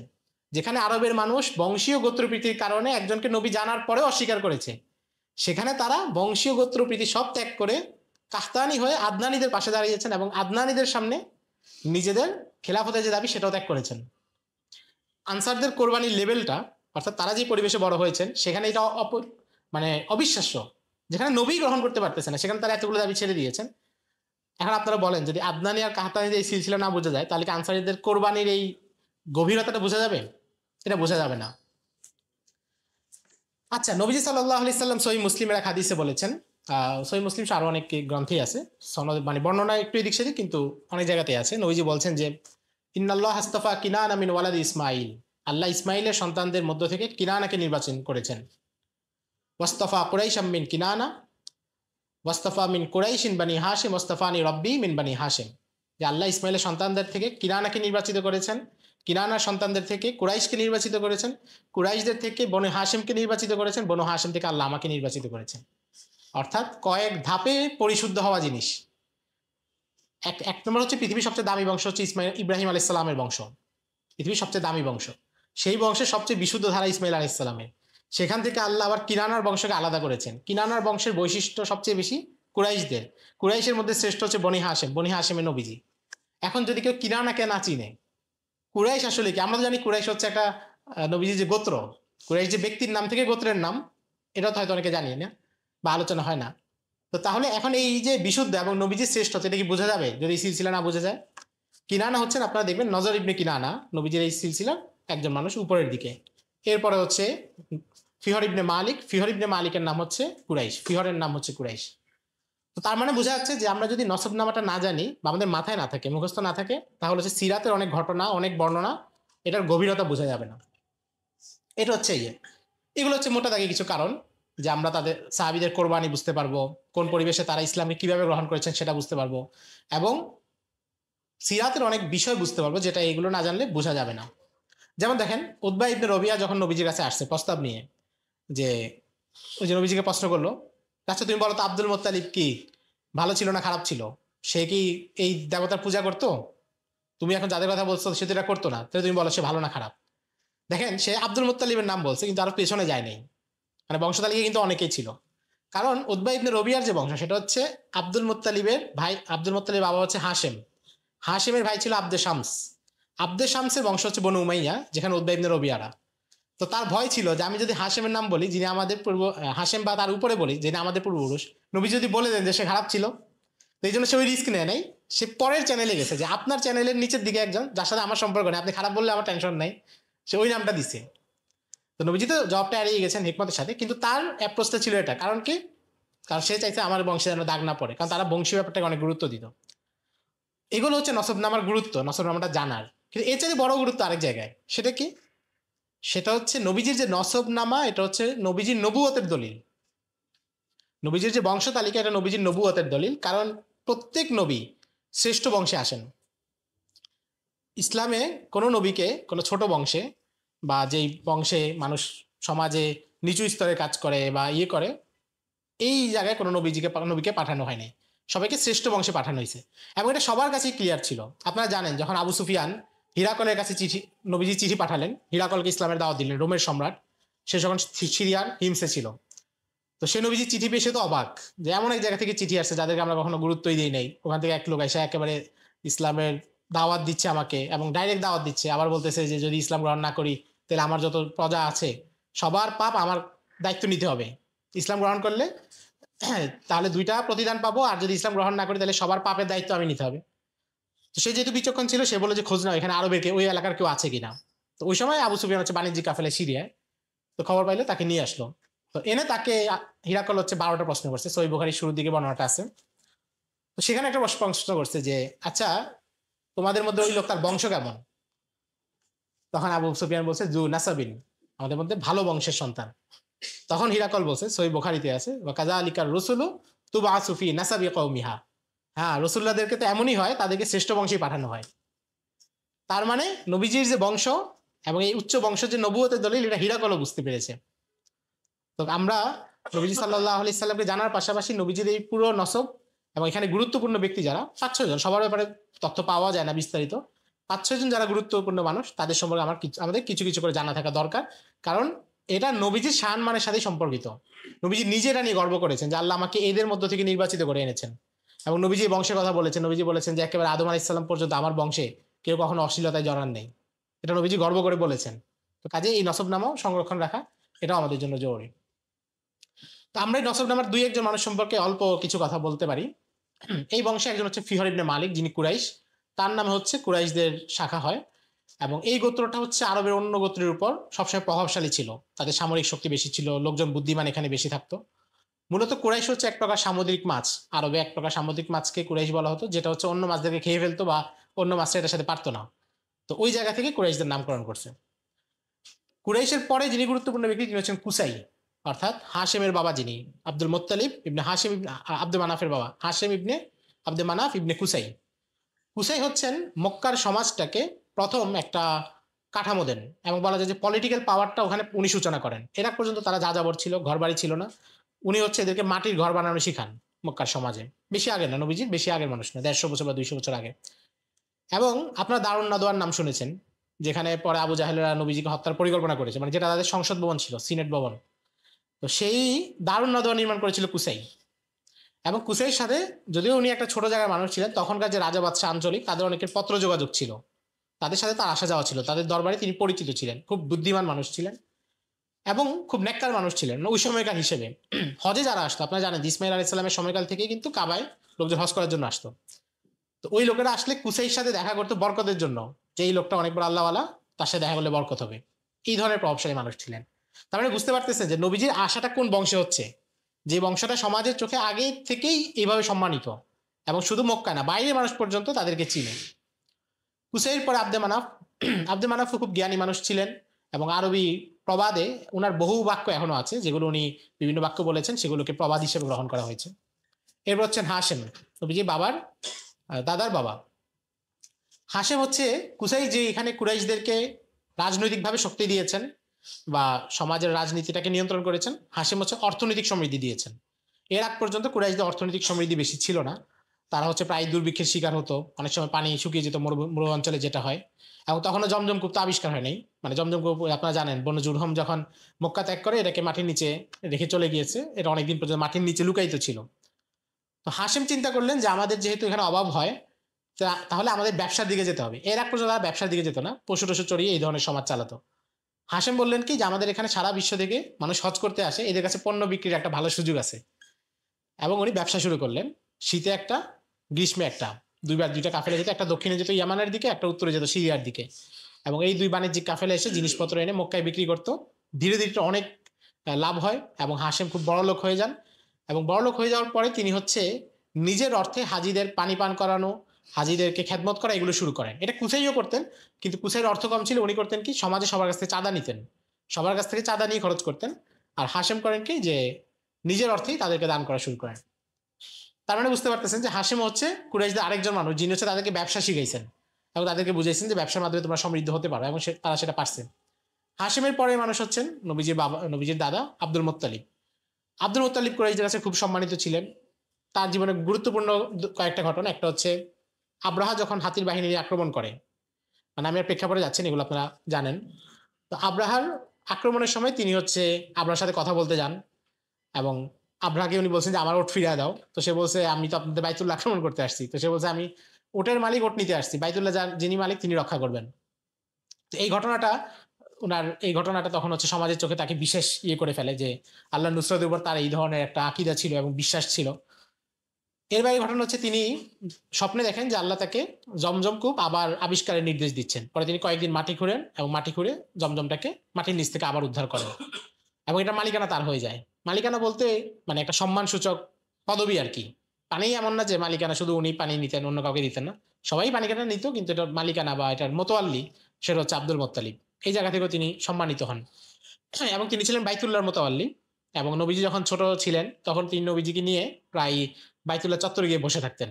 ওনার জন্য বসার একটা নির্ধারিত জায়গা ছিল আব্দুল মুত্তালিবের জন্য, কারণ তিনি সম্মানিত ছিলেন। তো ওই পরিবারে হচ্ছে নবীজি সাল্লাল্লাহু আলাইহি সাল্লামের জন্ম এবং নবীজি ওই পরিবারে আসেন। নবীজির বাবা আবদুল্লাহ সম্পর্কে খুব বেশি তথ্য জানা যায় না, খুব অল্প বয়সে তিনি মারা গিয়েছেন। ধারণা করা হয় 19 থেকে 20 এর মধ্যেই ছিল তার বয়স, বা কেউ বলেছেন 25 ছিল। স্বাভাবিক মক্কার যে পরিবেশে, ওই ধরনের পরিবেশে তিনি বড় হয়েছিলেন এবং একটা সম্ভ্রান্ত পরিবারের সন্তান, এবং তাকে বিয়ে দেওয়া হয়েছিল মদিনায়। আমিনা এর সাথে তার বিবাহ হয়। আব্দুল মুত্তালিবের নানা বাড়িও ছিল মদিনায়, নবীজির নানা বাড়িও ছিল মদিনায়। কিন্তু সাধারণত তখন মদিনায় কিন্তু তারা বিবাহের সম্পর্ক করতো না, কারণ দূরত্বটা অনেক বেশি। তারা বৈবাহিক সম্পর্ক করতো নিজেদের এলাকায়। কিন্তু ব্যতিক্রমভাবে আব্দুল মুত্তালিবের সম্পর্কটা সেখানে হয়েছে, নবীজির সম্পর্কটা সেখানে হয়েছে, আগে থেকে ছিল। এখান থেকে আল্লাহর একটা হিকমত বোঝা যেতে পারে যে পরবর্তীতে যখন নবীজি গিয়েছিলেন, নবীজি যখন মদিনা হিজরত করেন, তিনি যে আবু আইয়ুব আনসারীর ঘরে যান, ওইটা ছিল কিন্তু নবীজির মামাদের মহল্লা।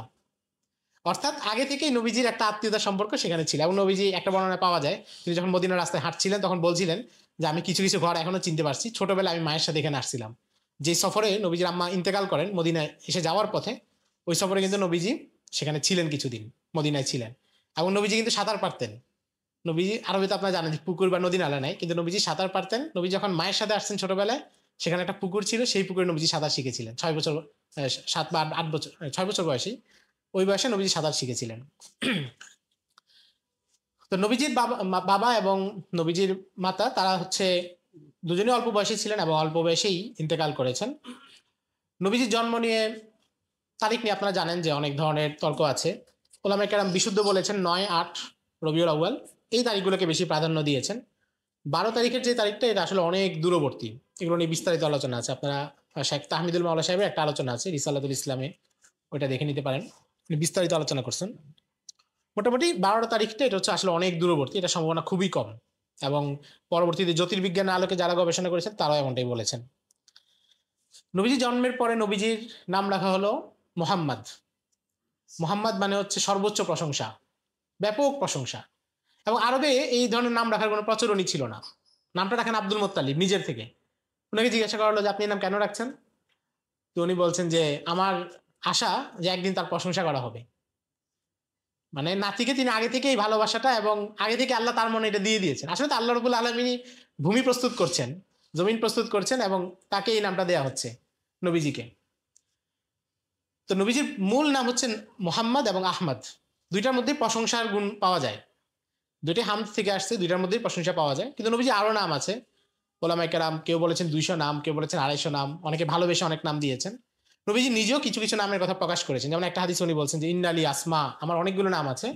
আনা মুহাম্মদ ওয়া আনা আহমদ ওয়া আনাল মাহি আল্লাযী ইয়ামহুল্লাহু বিয়াল কুফরা ওয়া আনাল হাশির আল্লাযী ইহশারুন নাসু আলা কদামি ওয়া আনাল আকিব আল্লাযী লাইসা বাদাহু নবী।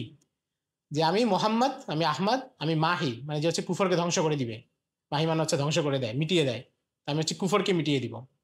এবং হাসির, হাসরের ময়দানে মানুষ হচ্ছে আমার পায়ের কাছে এসে জড়ো হবে। আপনারা জানেন মানুষ যখন সব নবীদের কাছে যাবেন, পরে সব নবীদের কাছ থেকে ব্যর্থ হয়ে তারা নবীজির কাছে আসবেন যে আপনি আল্লাহর কাছে সুপারিশ করুন, তিনি যেন বিচার কার্য শুরু করেন। তো এটা হচ্ছে আরেকটা। এরপর নবীজি বলছেন আনা লাকিব, অর্থাৎ আমি সর্বশেষ নবী, আমার পরে কোনো নবী আসবে না। তো এই একাধিক নামে নবীজিও নিজেকে সম্বোধন করেছেন। এইভাবে বিভিন্ন যুদ্ধে তিনি নিজের অনেকগুলো নাম বলেছেন। বলেছেন আনা নাবিউল মালাহিম, আমি যুদ্ধের নবী, এগুলো বলেছেন। নাবিউর রহমা বলেছেন।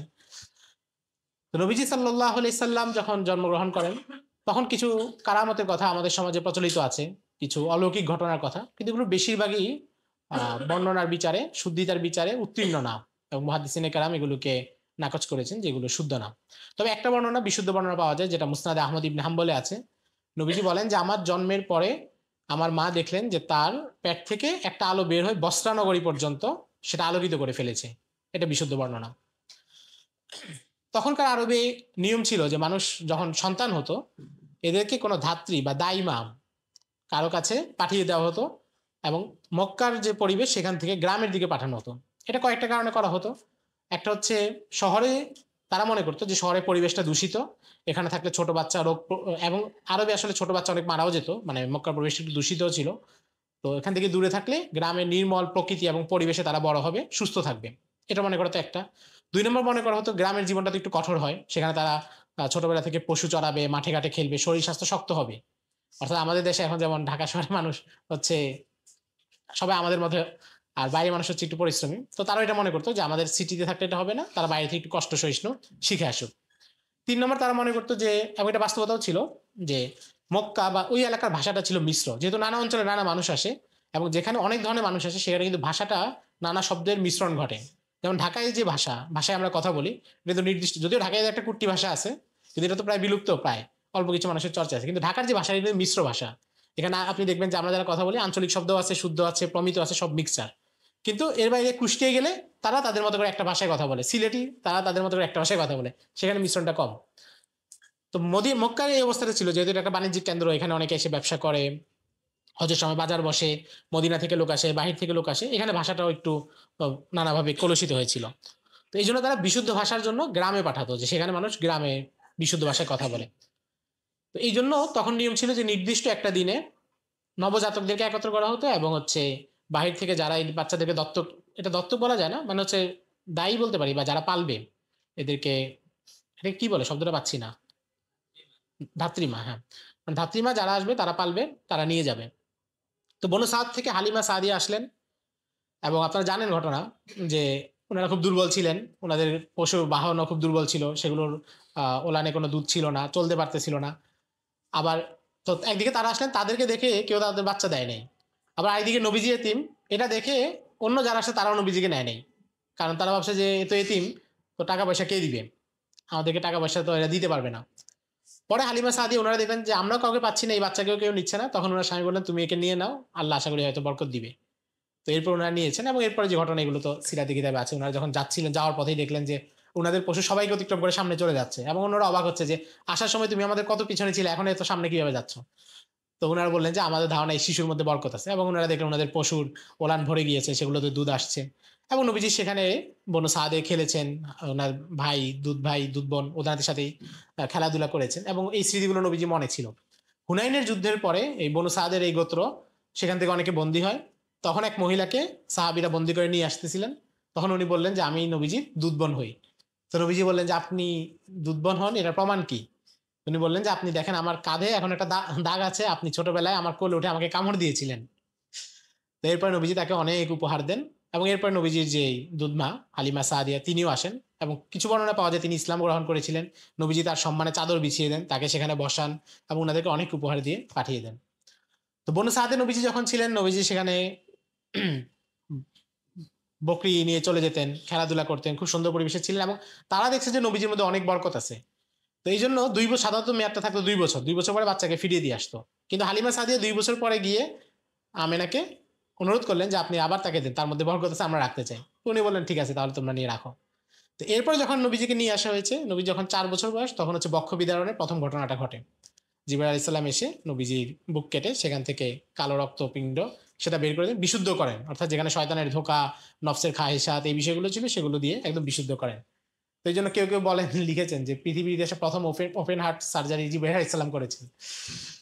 তো ওই ঘটনাটা হচ্ছে হালিমা সাদিয়ারা খুব চমকে যান, তারা শুনছিলেন তাদের বাচ্চারা এসে বলছে যে আমাদের ভাইকে তো ওখানে একটা লোক এসে কেটে ফেলছে, সে তো মারা গেছে। হালিমা সাদিয়া ছুটে গেলেন, গিয়ে দেখলেন যে নবীজি একটু থতমত খেয়ে বসে আছেন, এবং এখান থেকে নবীজি সাহস বুঝে যায়। নবীজি চোখের সামনে নবীজিকে এগুলো করা হয়েছে, কিন্তু নবীজি কান্না করা বা অনেক বেশি বিহ্বল এমন না, একটু স্বাভাবিক গম্ভীরতা বা নির্বিকার ছিলেন।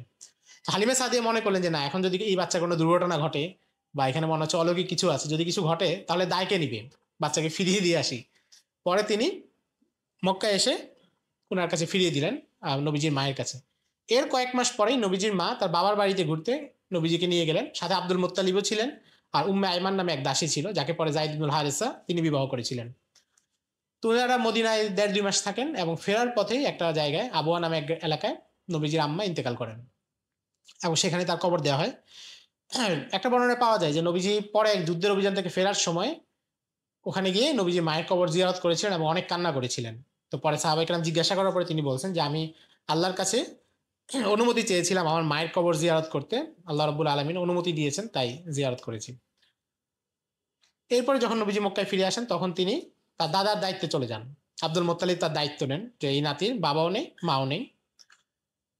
তো আব্দুল মোত্তালিব নবীজি খুব আদর করতেন। ওই যে আমরা বললাম যে আব্দুল মোত্তালিবের কাবার চত্বরে বসার জন্য একটা নির্ধারিত জায়গা ছিল, সেখানে তিনি নবীজিকে নিয়ে যেতেন এবং অনেক সময় নবীজি সেখানে বসতেন। কেউ কেউ নিষেধ করতো, কারণ যেহেতু সর্দারের চেয়ার, তো নবীজিকে কেউ নিষেধ করতে গেলে, এমনকি নবীজি কোনো কোনো চাচাও নবীজিকে নিষেধ করছেন, আব্দুল মোত্তালিব তাদেরকে ধমকে দিয়েছেন যে না, সে এখানে বসবে। এবং আব্দুল মোত্তালিব নবীজিকে এত পছন্দ করতেন, একবার হচ্ছে নবীজির এক চাচার ওঠ হারিয়ে গেছে, স্বাভাবিক সবাই ওঠ খুঁজতে গেছে, তো নবীজিকেও পাঠাইছে 6-7 বছর বয়স, তুমিও গিয়ে দেখো। তো নবীজি গেছেন, আব্দুল মোত্তালিব এসে দেখলেন যে নাতি নেই, উনি অনেক পেরেশান হয়ে গেলেন। একটু পরে যখন নবীজি আসলেন, উনি বুকে জড়ায় ধরে যে কথাটা বলছেন, সিরাতের কিতাবে আছে, উনি বলেন যে আজকের পর আর কখনো তোমাকে আমি চোখের সামনে থেকে দূর করবো না। মানে এত ভালোবাসতেন এবং প্রচন্ড ভালোবাসতেন। কিন্তু 8 বছর বয়সে নবীজির দাদাও ইন্তেকাল করেন। তো আমরা দেখি যে নবীজি প্রথমে বাবার স্নেহ বঞ্চিত হলেন, এরপরে মায়ের স্নেহ বঞ্চিত হলেন এবং দাদার স্নেহ বঞ্চিত হলেন। এটার একটা কারণ হচ্ছে যে নবীজি এতিম ছিলেন, এবং অর্থাৎ যিনি কোনো একটা স্তর অতিক্রম করেন তিনি তাদের দুঃখ বেদনাটা বুঝতে পারেন। নবীজিকে আল্লাহ রাব্বুল আলামিন সেই ব্যথা এবং বেদনার মধ্য দিয়ে এনেছেন যেটা তিনি বুঝতে পারেন। এবং এই জন্য আমরা দেখি যে এতিমদেরকে সেবা করা, এতিমদেরকে ভালোবাসা, তাদের রক্ষণাবেক্ষণ করার ব্যাপারে নবীজি কত নির্দেশনা আপনারা জানেন। এবং নবীজি বলছেন যে আমি এবং যে এতিমের দেখাশোনা করবে আমরা দুজন একদম পাশাপাশি থাকবো, ইশারা করে বলেছেন। তো এবং নবীজিকে আল্লাহ তৈরি করেছেন, মানসিকভাবে শক্তিশালী করেছেন। যিনি ছোটবেলা থেকে বাবা মায়ের আশ্রয় থাকে, বাবা মার খুব আদরে লুতুপুতু করে বড় হয়, তারা সব ধরনের মানসিক শক্তি অর্জন করতে পারে না, কিন্তু একজন এতিম সেটা অর্জন করতে পারে, কারণ নবীজি কারো আশ্রিত ছিলেন না। নবীজিকে একটু পরে আমরা দেখবো যখন তার দাদা মৃত্যুর সময় আবু তালেবকে নবীজির চাচাকে বলে গিয়েছে যে তুমি তার দেখাশোনা করবে এবং তুমি তার দায়িত্ব, এবং এরপর থেকে নবীজি চাচার ঘরে চলে যান। কিন্তু চাচার ঘরে গিয়ে উনি কিন্তু আশ্রিত মতো ছিলেন না। চাচার ঘরে গিয়ে কিছুদিন পরেই নবীজি হচ্ছে পশু চড়ানো শুরু করেন। মক্কার যে পশুগুলো ছিল সেগুলোকে চড়াতেন এবং অর্থের বিনিময়ে। নবীজি একবার সাহাবীদেরকে বলেছেন, সহিহ বুখারীতে আছে যে মা বাসাল্লাহু নাবিয়ান ইল্লা রাআল গানাম, আল্লাহ এমন কোন নবী পাঠান নাই যে বকরি চড়ায় নাই, সকল নবী বকরি চড়াইছেন। আসলে বকরি চড়ানোর কি হিকমত, এটার উপরে অনেককে অনেক আলোচনা করেছেন, এটার উপরেও কিতাব লেখা হয়েছে যে বকরি চড়ানোর কেন দরকার বা এটা কেন নবীদেরকে এই কাজটা আল্লাহ করিয়েছেন। এটার মূল কারণ হচ্ছে যে বকরি কিন্তু খুবই ডেঞ্জারাস জিনিস। আপনারা কেউ চড়ানোর অভিজ্ঞতা আছে কিনা জানি না, আমরা ছোটবেলায় গ্রামে দেখছি, মানে বকরি নিয়ন্ত্রণ করা খুবই কঠিন। বকরির স্বভাব হচ্ছে শুধু তিরিং বিরিং করা।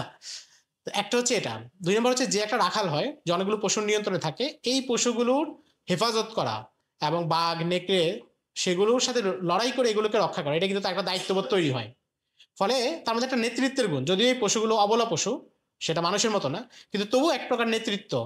এবং এই পশুগুলোর প্রত্যেকটাকে সাথে সে কিন্তু এক ধরনের আচরণ করে না। আপনারা যদি ব্রহ্মপুত্রের চরে যাই, জামালপুরে কুড়িগ্রামে, আমার মনে হয় যাওয়া উচিত, অনেক ধরনের অভিজ্ঞতা হবে। তো সেখানে বাথান আছে, গরুর বাথান। তো ওখানে লোকেরা বলে যে আমি হচ্ছে এখানে পালে সবগুলো গরু চিনি এবং কোনটার সাথে কিভাবে আচরণ করতে হবে সেটাও বুঝি। এটা হচ্ছে পশুর ক্ষেত্রে, এবং এটা এখন আমি নিজে এখানে শুনে আসছি, মানে আমাকে বলছে যে আমি চিনি কোনটার সাথে কিভাবে আচরণ করতে হবে। তো যিনি এই পশু চড়ান তার মধ্যে অভিজ্ঞতাটা হয়। ফলে তিনি যখন মানুষের নেতৃত্ব দেন তখন তার মধ্যে ওইটাই প্রতিফলিত হয় যে প্রত্যেকের সাথে আচরণ বুঝে। আপনার দেখবেন যে নবীজি যিনি বুদ্ধিমান তার সাথে এক ধরনের কথা বলেছেন, যিনি একদম নির্বোধ গ্রাম্য বেদুইন দূর থেকে এসেছে তার সাথে আরেক ধরনের আচরণ করেছেন, কারোর সাথে কঠোরতা করেছেন, কারোর সাথে নম্রতা করেছেন, প্রত্যেককে আচরণ বুঝে করেছেন। এছাড়া আরো অনেকগুলো রহস্য আছে। এবং নবীজি আরেক হাদিসে বলছেন যে ও আচ্ছা, সাহাবায়ে কেরাম পরে ওনাকে বলছেন যে সব নবী বকরি চড়িয়ে পশু চড়িয়েছে, আপনি কি চড়িয়েছেন? তিনি বলছেন যে হ্যাঁ, আমিও মক্কার লোকদের পশু নগদ অর্থের বিনিময়ে চড়িয়েছি। আরেকটা হাদিস, সেটাও বুখারীতে, নবীজি বলেন যে যারা উট চালায় এবং ঘোড়া চালায় তাদের মেজাজ কঠোর হয়, অহংকারী হয়, আর যারা বকরি চড়ায় তাদের মেজাজ নরম হয়। সাকিনাতু ফি আহলিল গানাম, মানে নম্রতা এবং প্রশান্তি এটা থাকে তাদের মধ্যে যারা হচ্ছে বকরি চড়ায়। তো এই জায়গাগুলো থেকে নবীজি সেটা চড়িয়েছেন কিছুদিন, এবং ওই সময় নবীজি হযরত খাদিজা রাদিয়াল্লাহু তাআলা আনহার বড় বোনের বকরিও চড়িয়েছেন। একবার নবীজিকে ভাড়া করা হয় এবং সাথে আরেকজন ছিল, তো ওনাদেরকে নগদ অর্থের বিনিময়ে একদিনের জন্য বকরি চড়াতে যান। তো বকরি চড়ানোর শেষে যখন টাকা নেওয়ার সময় আসে, তো নবীজি সাথে যিনি ছিলেন ওনাকে বলেন যে আপনি গিয়ে নিয়ে আসেন, না আপনি আমাদের দুইজনটা নিয়ে আসেন, আমার যেতে লজ্জা লাগে। যেহেতু মহিলারা ছিল, নবীজি যেতে লজ্জা পেতেন, নবীজির ফিতরত আগে থেকে এমন ছিল।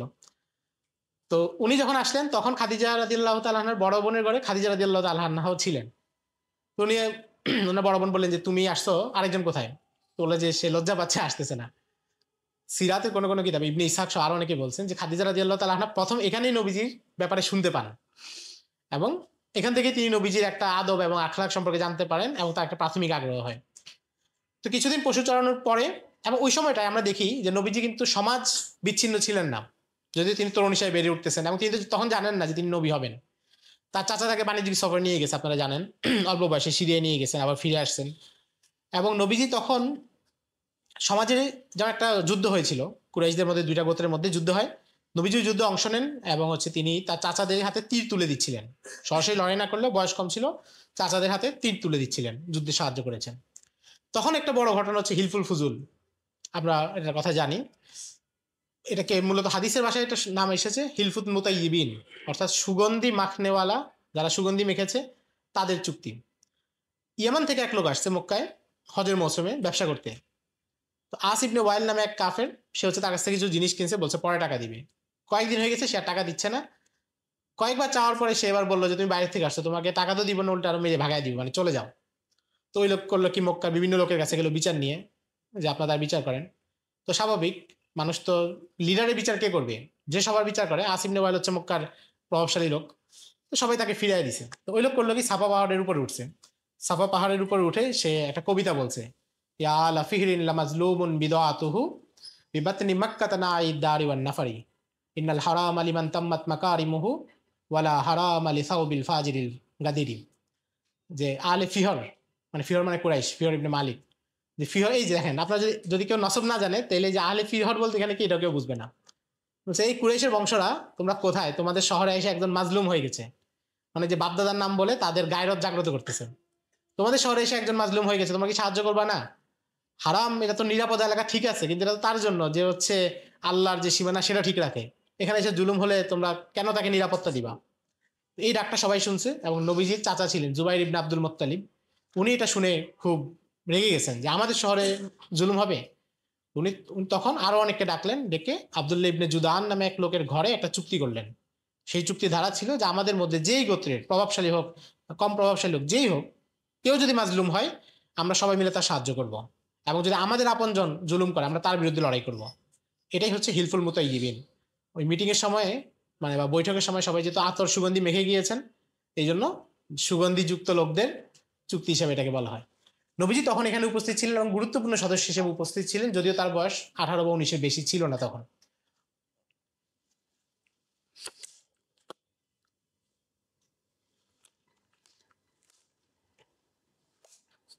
মুসনাদে আহমদ ইবনে হাম্বলে এক রিওয়ায়াতে নবীজি বলেন যে এখনো, মানে নবুয়তের পরে, যে এখনো যদি আমাকে এই ধরনের কিছুর জন্য ডাকা হয় তাহলে আমি এখনো সবকিছুর বিনিময়ে সেখানে চলে যাব।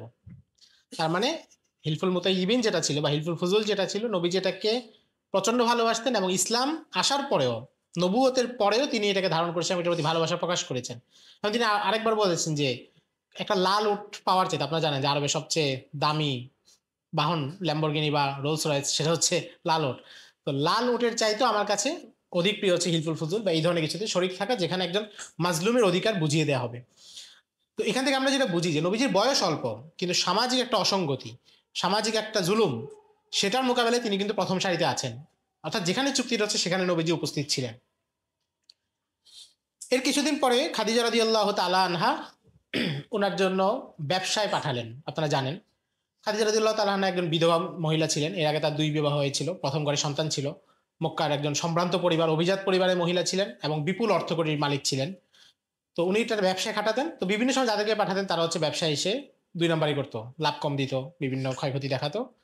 তিনি নবীজিকে পাঠালেন এবং সাথে তার গোলাম ছিল মাইসারা। তো নবীজি ব্যবসা করে আসলেন এবং 2বারে তাকে প্রচুর লাভ দিলেন সততার সাথে, এবং নবীজি পারিশ্রমিক নিলেন। নবীজি তখনও চাচার পরিবারেই থাকেন, কিন্তু দেখেন আমরা দেখি কি যে নবীজি যখন একটু বয়স হয়েছে, নবীজি কিন্তু চাচার পরিবারে এমনি থাকেন নাই, নিজে উপার্জন করেছেন এবং সেখান থেকে চাচাকে সাহায্য করেছেন। প্রথমে পশু চড়িয়েছেন, পরে ব্যবসা বাণিজ্যের দিকে গিয়েছেন। তো দ্বিতীয় সফর থেকে যখন নবীজি আসেন তখন খাদিজা রাদিয়াল্লাহু তাআলা আনহা নবীজিকে বিবাহের প্রস্তাব পাঠান। নাফিসা বিনতে উমাইয়া ওনার এক বান্ধবী ছিল, তার মাধ্যমে পাঠান। এবং অনেকগুলো বর্ণনায় পাওয়া যায় যে তিনি নবীজিকে একটা চিঠি লিখেছিলেন। একজন সিরাত লেখক আছেন ইবনু সাইয়্যিদিন নাস, ওনার কিতাব আছে ওয়ুনুল আসার ফি ফুনুনিল মাগাজি ওয়াস শামাইলি ওয়াস সিয়ার। তো ওখানে উনি লিখছেন যে খাদিজা রাদিয়াল্লাহু তাআলা আনহার চিঠির ভাষাটা কি ছিল। উনি লিখছেন যে ইন্নী কদ রাগিবতু ফিকা লি আমানাতিকা ওয়া লি হুসনি খুলুকিকা ওয়া লি সিদকি হাদিসিকা। যে মুহাম্মদ, আমি আপনার প্রতি আগ্রহী। কেন? তিনটা কারণে। আপনার আমানতদারিতা দেখে, আপনার মধ্যে আমানতদারিতা আছে। বলে সিদকি হাদিসিকা, আপনার কথা সত্য, যা বলেন সত্য বলেন, কোনো মিথ্যা বলেন না। বলে হুসনি খুলুকিকা, এবং আপনার চরিত্র, আপনার আখলাক সেটাও সুন্দর।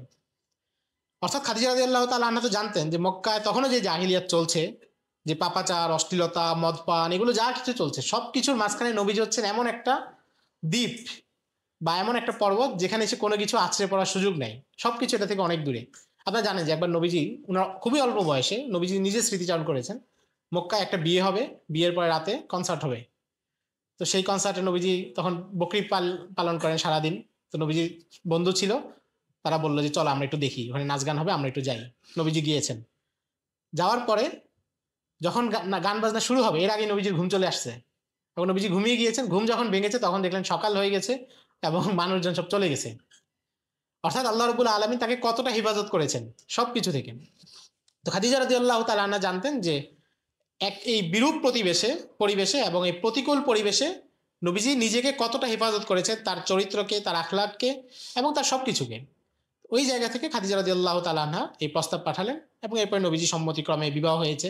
এবং বিবাহের খুতবায় আবু তালিব যেটা বলেছিল যে কুরাইশের সবচেয়ে সম্ভ্রান্ত যুবকের সাথে আজ বিয়ে হচ্ছে, উনি এই শব্দগুলো উচ্চারণ করেছেন। ভাতিজার প্রতি তার মুগ্ধতা, ভালোবাসা এগুলো তো অনেক বেশি ছিল। এবং আসলে সিরাতের সবচেয়ে কষ্টকর জায়গা হচ্ছে আবু তালিবের ইন্তেকালের আগ মুহূর্তটাই, যখন নবীজি তাকে বারবার দাওয়াত দিচ্ছিলেন এবং উনি ইসলামটা গ্রহণ করতে পারেন। এটা আসলে খুবই কষ্টকর জায়গা।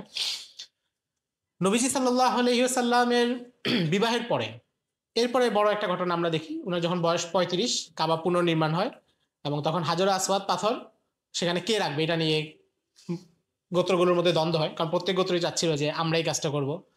পরে তারা সিদ্ধান্ত নেয় যে আগামীকাল কাবার চত্বরে প্রথম যে আসবে সে কাজটা করবে। পরে দেখা গেল নবীজি সবার আগে প্রবেশ করেছেন। তো প্রবেশ করে নবীজি সবাইকে পরামর্শ দিলেন যে তোমরা একটা চাদর রাখো, চাদরে হাজর আসওয়াদ পাথর রাখো, এবার সব গোত্র থেকে একজন লিডার এসে পাথরটা ধরে নিয়ে আসো। তো এটা করে তারা কিন্তু সবাই তৃপ্তি পাইলো যে আমরাই কাজটা করছি, আমরা যারা লিডার আমাদের গোত্র এটাতে শরীক ছিল, কারো প্রতি কারো দ্বন্দ্ব হয়নি। কিন্তু সবশেষে যখন হাজর আসওয়াদের পাশে আসছে তখন নবীজি সেখান থেকে নিয়ে রেখে দিয়েছেন। অর্থাৎ স্থাপনের যে সম্মান এবং মর্যাদা সেটা নবীজি পেয়েছেন। আবার গোত্রগুলো সন্তুষ্ট হয়েছে, আল্লাহ রাব্বুল আলামিন কুদরতিভাবে এই ব্যবস্থা করেছেন। আচ্ছা, আমরা যখন সিরাত পড়ি আমরা কিন্তু একটা বিষয় খেয়াল করেছি কিনা, সিরাতের সবচেয়ে বেশি তথ্য আমাদের সামনে আছে কোন সময়টা নিয়ে? মদিনার জীবন নিয়ে। যত ঘটনা আমরা পড়ি বেশিরভাগ কিসের? যুদ্ধের ঘটনা, দূত আসতেছে, নবীজির বিভিন্ন হাদিস, এগুলো হচ্ছে মদিনার জীবনের। এরপরে কম তথ্য পাই মক্কার জীবনের নবুয়তি অংশে, অর্থাৎ 13 বছর, যেটা 40 বছর বয়স থেকে 53 বছর বয়স নবীজির এটা। আর এর চাইতে সবচেয়ে কম তথ্য পাই নবীজি প্রথম 40 বছর নিয়ে। কিন্তু সময়ের বিচারে কিন্তু উল্টোটা, সবচেয়ে বেশি সময় প্রথম 40 বছরে, সবচেয়ে কম তথ্য এখানে। এরপরে আরেকটু বেশি সময় হচ্ছে 13 বছরে, আরেকটু, কিন্তু এখানে তথ্য কম আগের 10 বছরের তুলনায়। আর পরের 10 বছর সবচেয়ে কম সময় কিন্তু তথ্য সবচেয়ে বেশি। এটার অনেকগুলো কারণ আছে। কারণ একটা বড় কারণ হচ্ছে যে বড় বড় ইভেন্ট যেগুলো সেগুলো আসলে পরে ঘটছে। হিজরতের পরে ইসলামী শরিয়া বিস্তৃত হয়েছে, শরিয়ার বিভিন্ন বিধিবিধান অবতীর্ণ হয়েছে, বড় বড় জিহাদ গাজাওয়াত হয়েছে, আরবের বাইরে ইসলাম ছড়িয়ে পড়েছে, নবীজি নানা ধরনের হুকুম আহকাম এগুলো দিয়েছেন। আর এখানে তো প্রথম দিকে কিছুদিন ওহী আসা অবতীর্ণ বন্ধ ছিল, কিছুদিন দাওয়াতটা একটু, অনেকে গোপন দাওয়াত বলে, কিন্তু গোপন দাওয়াত শব্দটা একটু কেমন লাগে, এটাকে বিশেষায়িত দাওয়াত বলা যেতে পারে, যে শুধু বিশেষ ব্যক্তিদেরকে নির্বাচিত করে দাওয়াত। মানে গোপন দাওয়াত শব্দটা একটু নেতিবাচক গন্ধ লাগে আর কি। মানে ওই যে প্রথম দিকে 6ষ্ঠ হিজরি পর্যন্ত তো শুধু বিশেষ মানুষগুলোকে, একদম পরিচিত মানুষগুলোকে দাওয়াত দিতেন, প্রকাশ্যে মক্কার রাস্তায় দাওয়াত দেন নাই। হযরত ওমর রাদিয়াল্লাহু তাআলা এবং অন্যদের ইসলাম গ্রহণের পরে যেটা করা হয়েছে। তো কাজেই এগুলো সম্পর্কে তথ্য কম, যে যেখানে ঘটনা কম ঘটেছে। কিন্তু পাশাপাশি এটাও বোঝা যায় যে আসলে একটা জিনিস, একটা গাছের শিকড় যেখান থেকে তৈরি হয় সেটা অনেক সময় চোখের সামনে নাও আসতে পারে।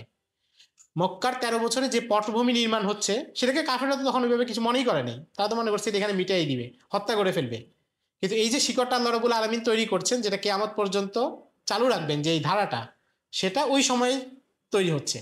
এবং আমরা বলতে পারি নবীজির নবুয়তের যেই প্রেক্ষাপট সেটার শিকড় নির্মাণ করা হয়েছে আগের 40 বছরে। এটা কিভাবে বুঝি? নবী যখন নবুয়ত পেলেন, আমরা আমাদের আসলে খুবই সময় কম, দ্রুত যাচ্ছি। তো 35 বছর বয়সে ঘটনা বললাম, 40 বছর বয়সে নবীজি নবুয়ত পেলেন, ওহী আসলো। ওহী আসার আগে কিছুদিন হয়েছে যে বুখারীতে যেটা আছে হুব্বিবা ইলাইহিল খলা, তার কাছে একাকিত্ব, একা একা থাকা, নীরবে থাকা, এটা নবীজির কাছে প্রিয় হয়ে গেল। নবীজি হেরা গুহায় চলে যেতেন, সেখানে অনেক সময় থাকতেন। আবার অনেক সময় বিভিন্ন স্বপ্নে দেখতেন যে গাছ এবং পাথর তাকে সালাম করছে, এগুলো দেখতেন। বিভিন্ন আলামতের মাধ্যমে আল্লাহ রাব্বুল আলামিন মানসিকভাবে তৈরি করছিলেন। হেরা গুহাতে তিনি সেখানে থাকতেন, কয়েকদিন থেকে আবার চলে আসতেন। উম্মুল মুমিনিন খাদিজাতুল কুবরা রাদিয়াল্লাহু তাআলা আনহা খাবার নিয়ে যেতেন। তো নবীজি সেখানে থাকা অবস্থায় জিবরাইল আলাইহিস সালাম আসলেন এবং এরপরে ঘটনা আপনারা জানেন, ইকরা, উনি বললেন যে মা নবী কারিন, আমি পড়তে পারি না। নবী 3বার বলার পরে জিবরাইল আলাইহিস সালাম বুকের সাথে লাগিয়ে চাপ দিলেন এবং এরপরে নবীজি পড়লেন। এরপর যখন তিনি ঘরে আসলেন, ঘরে আসার পরে নবীজি তখন খুবই আতঙ্কিত। একদম বুখারীর শুরুতেই আছে হাদিসটা, 2 নম্বর বা 3 নম্বর হাদিসে। তিনি এসে খাদিজাতুল কুবরা রাদিয়াল্লাহু তাআলা আনহাকে কি বললেন? বললেন জাম্মিলুনি লাকাদ খাশিতু আলা নাফসি, আমার ভয় করছে, আমাকে কম্বল দিয়ে ঢেকে দাও, আমি নিজের জীবন নিয়ে ভয় পাচ্ছি। অর্থাৎ এই যে একটা অভিজ্ঞতা হলো, আপনারা জানেন যে একটা পাহাড়ে, নির্জন পাহাড়ে এত উপরে যেখানে কোনো মানুষ দেখা যায় না, একজন অন্য রকমের মানুষ, অন্য ধরনের অভিজ্ঞতা, কি বলছেন নবীজি পড়তে পারেন না, আবার যখন চাপ দেওয়া হলো নবীজি পড়তে পারছেন, এই যে বিষয়গুলো, পুরো ব্যাপারটাই নবীজির কাছে নতুন। এবং তখনও তিনি পুরো ব্যাপারটা ধারণ করতে পারছেন না যে ইসলাম আসছে, ওহী আসছে, তিনি নবী হয়ে গেছেন, ওই মুহূর্ত পর্যন্ত বুঝে ওঠেন নাই। কিন্তু খাদিজাতুল কুবরা রাদিয়াল্লাহু তাআলা আনহা তাকে কি বললেন দেখুন, এটা হচ্ছে কিন্তু 40 বছর বয়সে ঘটনা। তার মানে ওই সময় খাদিজাতুল কুবরা রাদিয়াল্লাহু তাআলা আনহা যা বলবেন সেটা হচ্ছে নবীজি এর আগের জীবনের উপর ভিত্তি করে, এবং আরো স্পষ্ট করে বলতে গেলে আগের 15 বছর। কারণ 25 বছর বয়সে নবীজি বিবাহ হয়েছে, ওই 15 বছরের দাম্পত্য জীবনে খাদিজাতুল কুবরা রাদিয়াল্লাহু তাআলা আনহার যে অভিজ্ঞতা হয়েছে সেটাই তো তিনি বলবেন। তিনি কি বলছেন? কাল্লা মা ইউখজিক আল্লাহু আবাদা, কখনো না, আল্লাহ কখনো আপনাকে লাঞ্ছিত করবেন না। ইন্নাকা লা তাসিলুর রাহিম, আপনি আত্মীয়তার সম্পর্ক রক্ষা করেন। ওয়া তাহমিলুল কাল্লা, মানুষের ভার বহন করেন। ওয়া তাকরিজ জুয়ুফ, মেহমানদেরকে মেহমানদারি করেন। ওয়া তুআইনু আলা নাওয়াইবিল হক, কেউ যদি কোনো বিষয়ে হক পায়, অধিকার পায়, সেটা পাওয়ার ক্ষেত্রে সাহায্য করেন। তাহলে এই বৈশিষ্ট্যগুলো কি নবীজি নবী হওয়ার আগে, হওয়ার পরে না আগের? আগের। তার মানে হচ্ছে নবীজির এই যে প্রত্যেকটা বৈশিষ্ট্য উম্মুল মুমিনের কাছে প্রথম থেকে স্পষ্ট যে আপনি একজন বিশেষ মানুষ। এবং এই জন্য পরে তিনি যখন তার চাচাতো ভাই ওয়ারাকা ইবনে নওফেলের কাছে নিয়ে গেলেন নবীজিকে, ওয়ারাকা ইবনে নওফেল নবীজির ঘটনা এবং অভিজ্ঞতা শুনে বলল, উনি ছিলেন আসমানি কিতাবের অভিজ্ঞ, খ্রিস্টান ছিলেন, মানে খ্রিস্টান ছিলেন কিন্তু বিকৃত মতবাদের না, তিনি বিশুদ্ধটাই পালন করার চেষ্টা করতেন। উনি তখন খাদিজাতুল কুবরা রাদিয়াল্লাহু তাআলা আনহাকে বলছেন যে আমি দেখছি যে অচিরেই তাকে এই শহরবাসী তাকে এখান থেকে বের করে দিবে, আমি যদি তখন থাকি তাকে সাহায্য করব। তো এই যে নবীজির নবুয়তের যে প্রেক্ষাপট সেটা আল্লাহ রাব্বুল আলামিন তৈরি করছেন কোথায়? পেছনের 40 বছরে। মানুষ বুঝতে পারতেছে না, মানুষ বুঝতেছে যে একজন ব্যতিক্রম মানুষ, যার আখলাক ভালো, যাকে আমরা আলামিন বলি, সত্যবাদী বলি। এবং কেমন সত্যবাদী বলে? নবীজি যখন সাফা পাহাড়ে উঠলেন দাওয়াত দেওয়ার জন্য, প্রথম প্রকাশ্য দাওয়াত, এর আগে তিনি বিক্ষিপ্তভাবে আলী রাদিয়াল্লাহু তাআলা আনহুকে, আবু বকর রাদিয়াল্লাহু তাআলা আনহু এবং ওনার ঘরে ওনাদেরকে দাওয়াত দিয়েছেন, তারা ইসলাম গ্রহণ করেছেন, কিন্তু ব্যাপকভাবে দাওয়াত তখনও দেন নাই। প্রথম প্রকাশ্য দাওয়াত নবীজি তখন সেখানে কি বললেন? আরাইতাকুম লাউ আখবারতুকুম আন্না খাইলান বিল ওয়াদি তুরিদু আন তুগীরা আলাইকুম হাল কুনতুম মুসাদ্দিকিয়া, আমি যদি তোমাদেরকে বলি যে এই পাহাড়ের পেছনে একটা সেনাবাহিনী লুকায়িত আছে, যে কোনো মুহূর্তে তোমাদের উপর হামলা করবে, তোমরা কি আমার কথা সত্য মনে করবে? সাথে সাথে তারা কি বলছে? নাম মা জাররাবনা আলাইকা ইল্লা সিদকা, আমরা আপনাকে বহুবার পরীক্ষা করছি কিন্তু প্রত্যেকবারে আপনাকে সত্যবাদী পেয়েছি, এই বিশ্বাস। এরপর নবীজি বললেন যে তোমরা ইসলাম আনো, ঈমান আনো, তাহলে পুরো জগৎ তোমাদের হয়ে যাবে। তখন আবু লাহাব নবীজির উপর পাথর নিক্ষেপ করে বলল যে এই বেহুদা কথা বলার জন্য আমাদেরকে এখানে ডাকছো। কিন্তু দেখেন তাদের জবাবটা, দেখেন যে প্রথম জবাবটা, তখন পর্যন্ত তারা কি বলছে? মা জাররাবনা আলাইকা ইল্লা সিদকা, যে আমরা আপনাকে মিথ্যাবাদী কখনো পাইনি, সত্যবাদী পেয়েছি। তার মানে 40 বছরের প্রেক্ষাপটে কিন্তু এই কথাটাই তৈরি হয়েছে যে নবীজি যখন নবুয়তের দাবি করছেন তারা অনেক ট্যাগ লাগাইতে পারছে কিন্তু মিথ্যাবাদী বলতে পারেনি, যে এই লোক তো আগে থেকেই বাটপার, এই লোক তো আগেই নাউজুবিল্লাহ আগে থেকেই সমাজে খুব বাজে লোক, এগুলো বলতে পারেনি। এবং হিরাকলের দরবারে যখন আবু সুফিয়ান গেছে, ওই যে আবু সুফিয়ানকে হিরাকল ডেকে নিছে, প্রশ্ন করছে, ওখানে একটা প্রশ্ন এটা ছিল, হাল কুনতুম তাত্তাহিমুনাহু বিল কাযিবি ক্বাবলা আন ইয়াকুলা মা ক্বালা, এখন সে যা বলে এটা বলার আগে কখনো তোমরা তাকে মিথ্যাবাদী বলছো কিনা? মানে হিরাকল তো কূটনীতিবিদ, রাজনীতিবিদ, সে জানে যে এখন তো তোমাদের মধ্যে দ্বন্দ্ব চলতেছে, অনেক কিছু বলবে, কিন্তু সে এখন যা বলে, যে দাওয়াত প্রচার করে, এটার আগে কখনো তোমরা মিথ্যাবাদী বলছো কিনা বা মিথ্যার অভিযোগ দিছো? এটা আবু সুফিয়ান বলছেন না, দিতে পারিনি। অর্থাৎ নবীজিকে আল্লাহ রাব্বুল আলামিন ওই বিশেষ জায়গা থেকে তৈরি করেছেন, এই জন্য নবীজিকে তারা অন্য কথা বলতে পারছে কিন্তু এগুলো বলতে পারেনি। চারিত্রিক অসততার কোনো আরোপ তারা করতে পারেনি, কারণ এটা কোনো সুযোগ নেই, সবার কাছে স্পষ্ট ছিল তিনি সমাজেই বেড়ে উঠেছেন, এই সমাজের মাধ্যমেই তিনি তৈরি হয়েছেন। আমাদের সময় একদম শেষের দিকে, আমি আর অল্প কয়েক মিনিটে বাকি সময় করতেছি। হিজরতের হিজরত পর্যন্ত আসলে আমরা হিজরতের সময়টা না হলে একটু আমাদের পরের মজলিসে করবো, আর আমি ক্ষমা চাই সবার কাছে ইনশাল্লাহ, এরপর থেকে কথা একটু সংক্ষিপ্ত করে বলবো ইনশাল্লাহ, আশা করি আর সমস্যা হবে না। এখানে সংক্ষেপে দুই একটা কথা বলি। নবীজি দাওয়াতের যে পন্থা ছিল, প্রথমে নবীজি বিশেষায়িত দাওয়াত দিয়েছেন। আমি যেটাকে গোপন দাওয়াত হিসেবে অনেক জায়গায় লেখে, কিন্তু আসলে না বলা সুন্দর, কেমন যেন একটু অসুন্দর লাগে। বিশেষায়িত দাওয়াত, যাকে তিনি বিশিষ্ট মনে করেছেন, যাকে তিনি মনে করেছেন যে সে হিদায়াত গ্রহণ করতে পারে, তার মধ্যে ওই মানসিকতা আছে, তাদেরকে দাওয়াত দিয়েছেন। তো এনাদের মধ্যে প্রায় 30-40 জন সাহাবী ইসলাম গ্রহণ করেছেন, এবং আপনারা জানেন যে সাহাবীদের উপর নির্যাতন চালানো হয়েছে কারো কারো ইসলাম যখন প্রকাশ হয়ে গিয়েছে। হযরত বেলালের উপর কি নির্যাতন চালানো হয়েছে, আম্মার ইবনে ইয়াসিরের উপর, হযরত সুমাইয়া রাদিয়াল্লাহু তাআলা আনহার উপর, হযরত খাব্বাবের উপর প্রচন্ড নির্যাতন চালানো হয়েছে। আচ্ছা, মানে এই জায়গাগুলো চিন্তা করলে খুব অবাক লাগে যে তাদের উপর যখন নির্যাতন চালানো হচ্ছে, তখন মক্কায় মুসলমানদের সংখ্যা কত? 40 জনের নিচে। হযরত ওমর রাদিয়াল্লাহু তাআলা ইসলাম গ্রহণের আগ পর্যন্ত 40 জনের নিচে।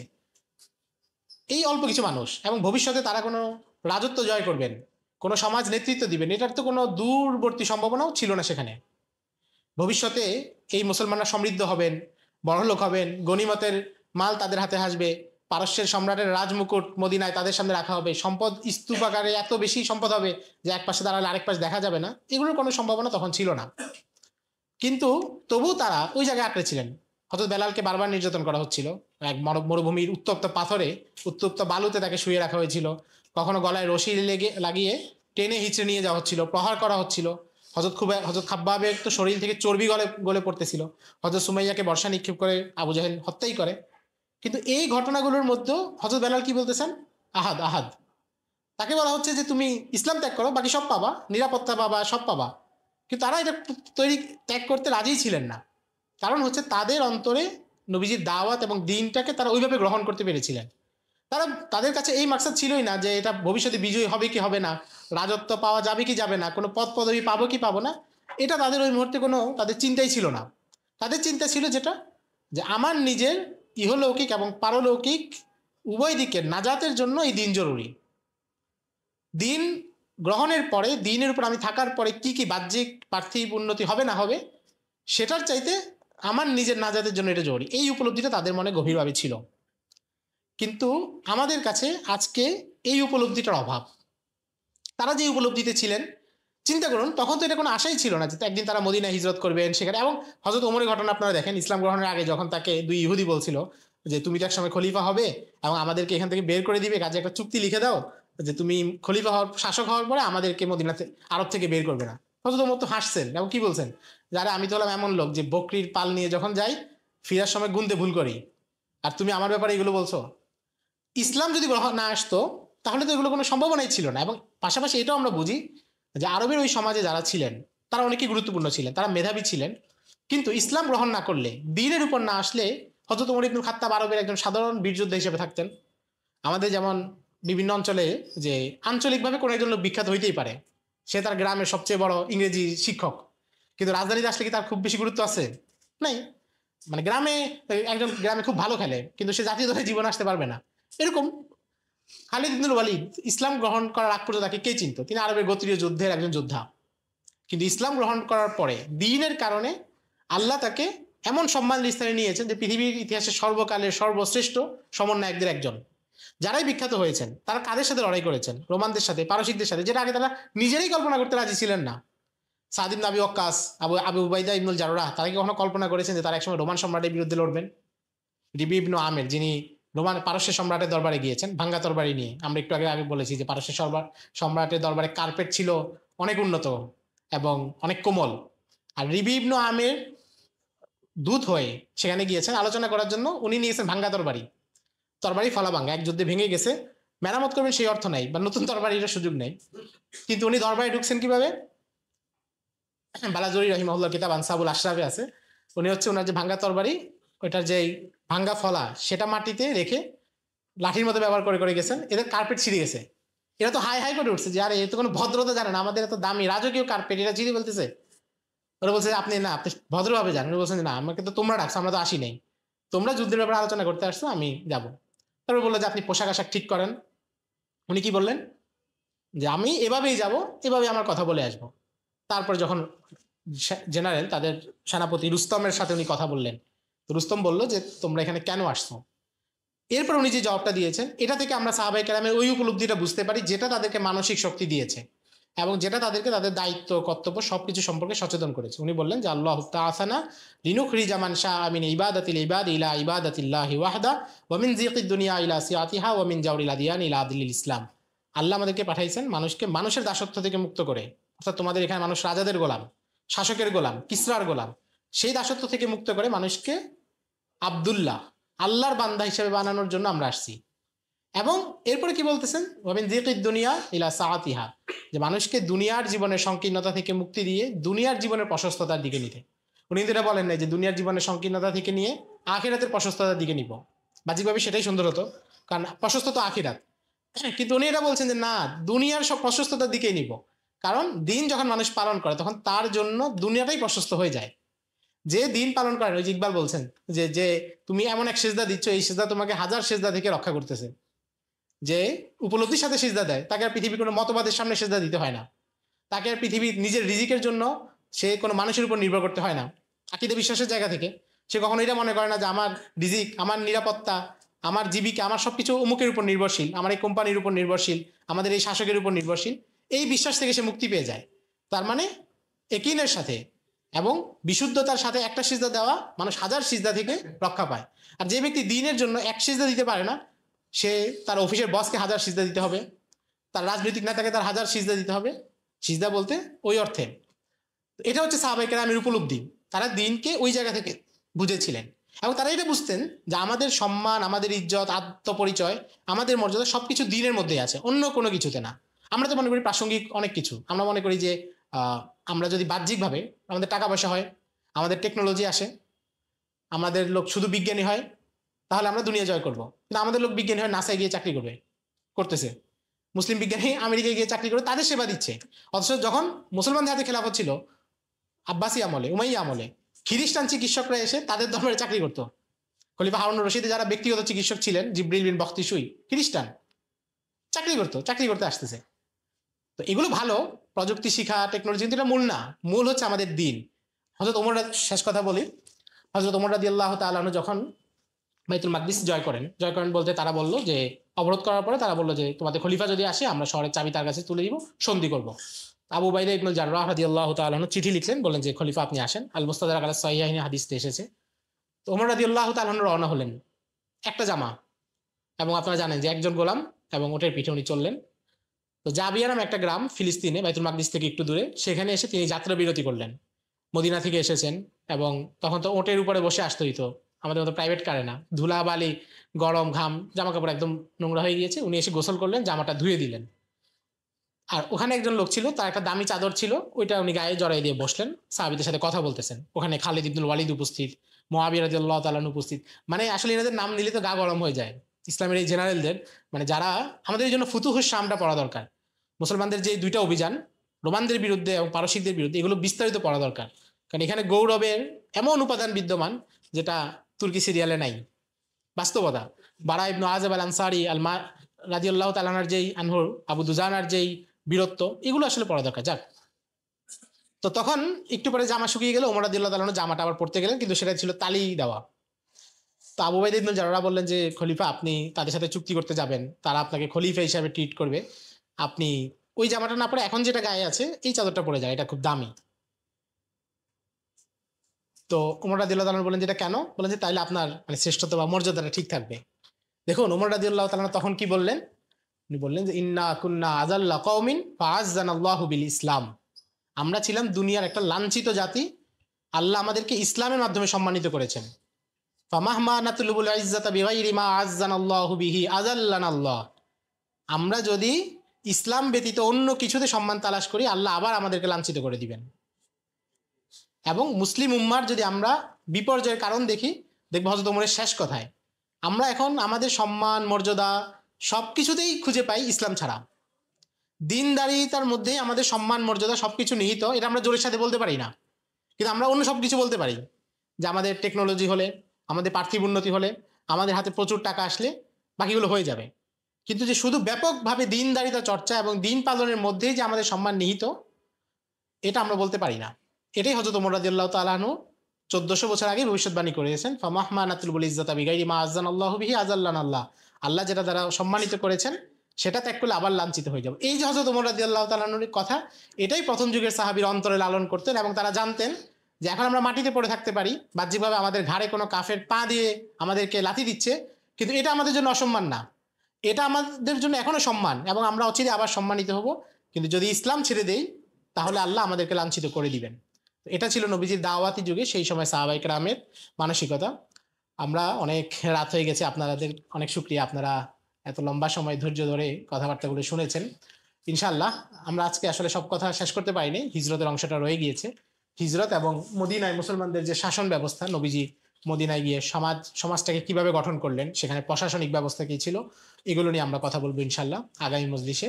এবং আমরা আবার সবার কাছে দোয়া চাই, আল্লাহ রাব্বুল আলামিন যেন আমাদেরকে সুস্থতার সাথে এবং সকল প্রকার বিভ্রান্তি এবং গোমরাহি থেকে হেফাজত করে শুদ্ধ কথাগুলো এবং বিশুদ্ধ সিরাতের আলোচনাগুলো করার তৌফিক দান করেন, সবাইকে সুস্থ রাখেন এবং আল্লাহ রাব্বুল আলামিন এই মজলিসকে যেন বরকতময় করেন।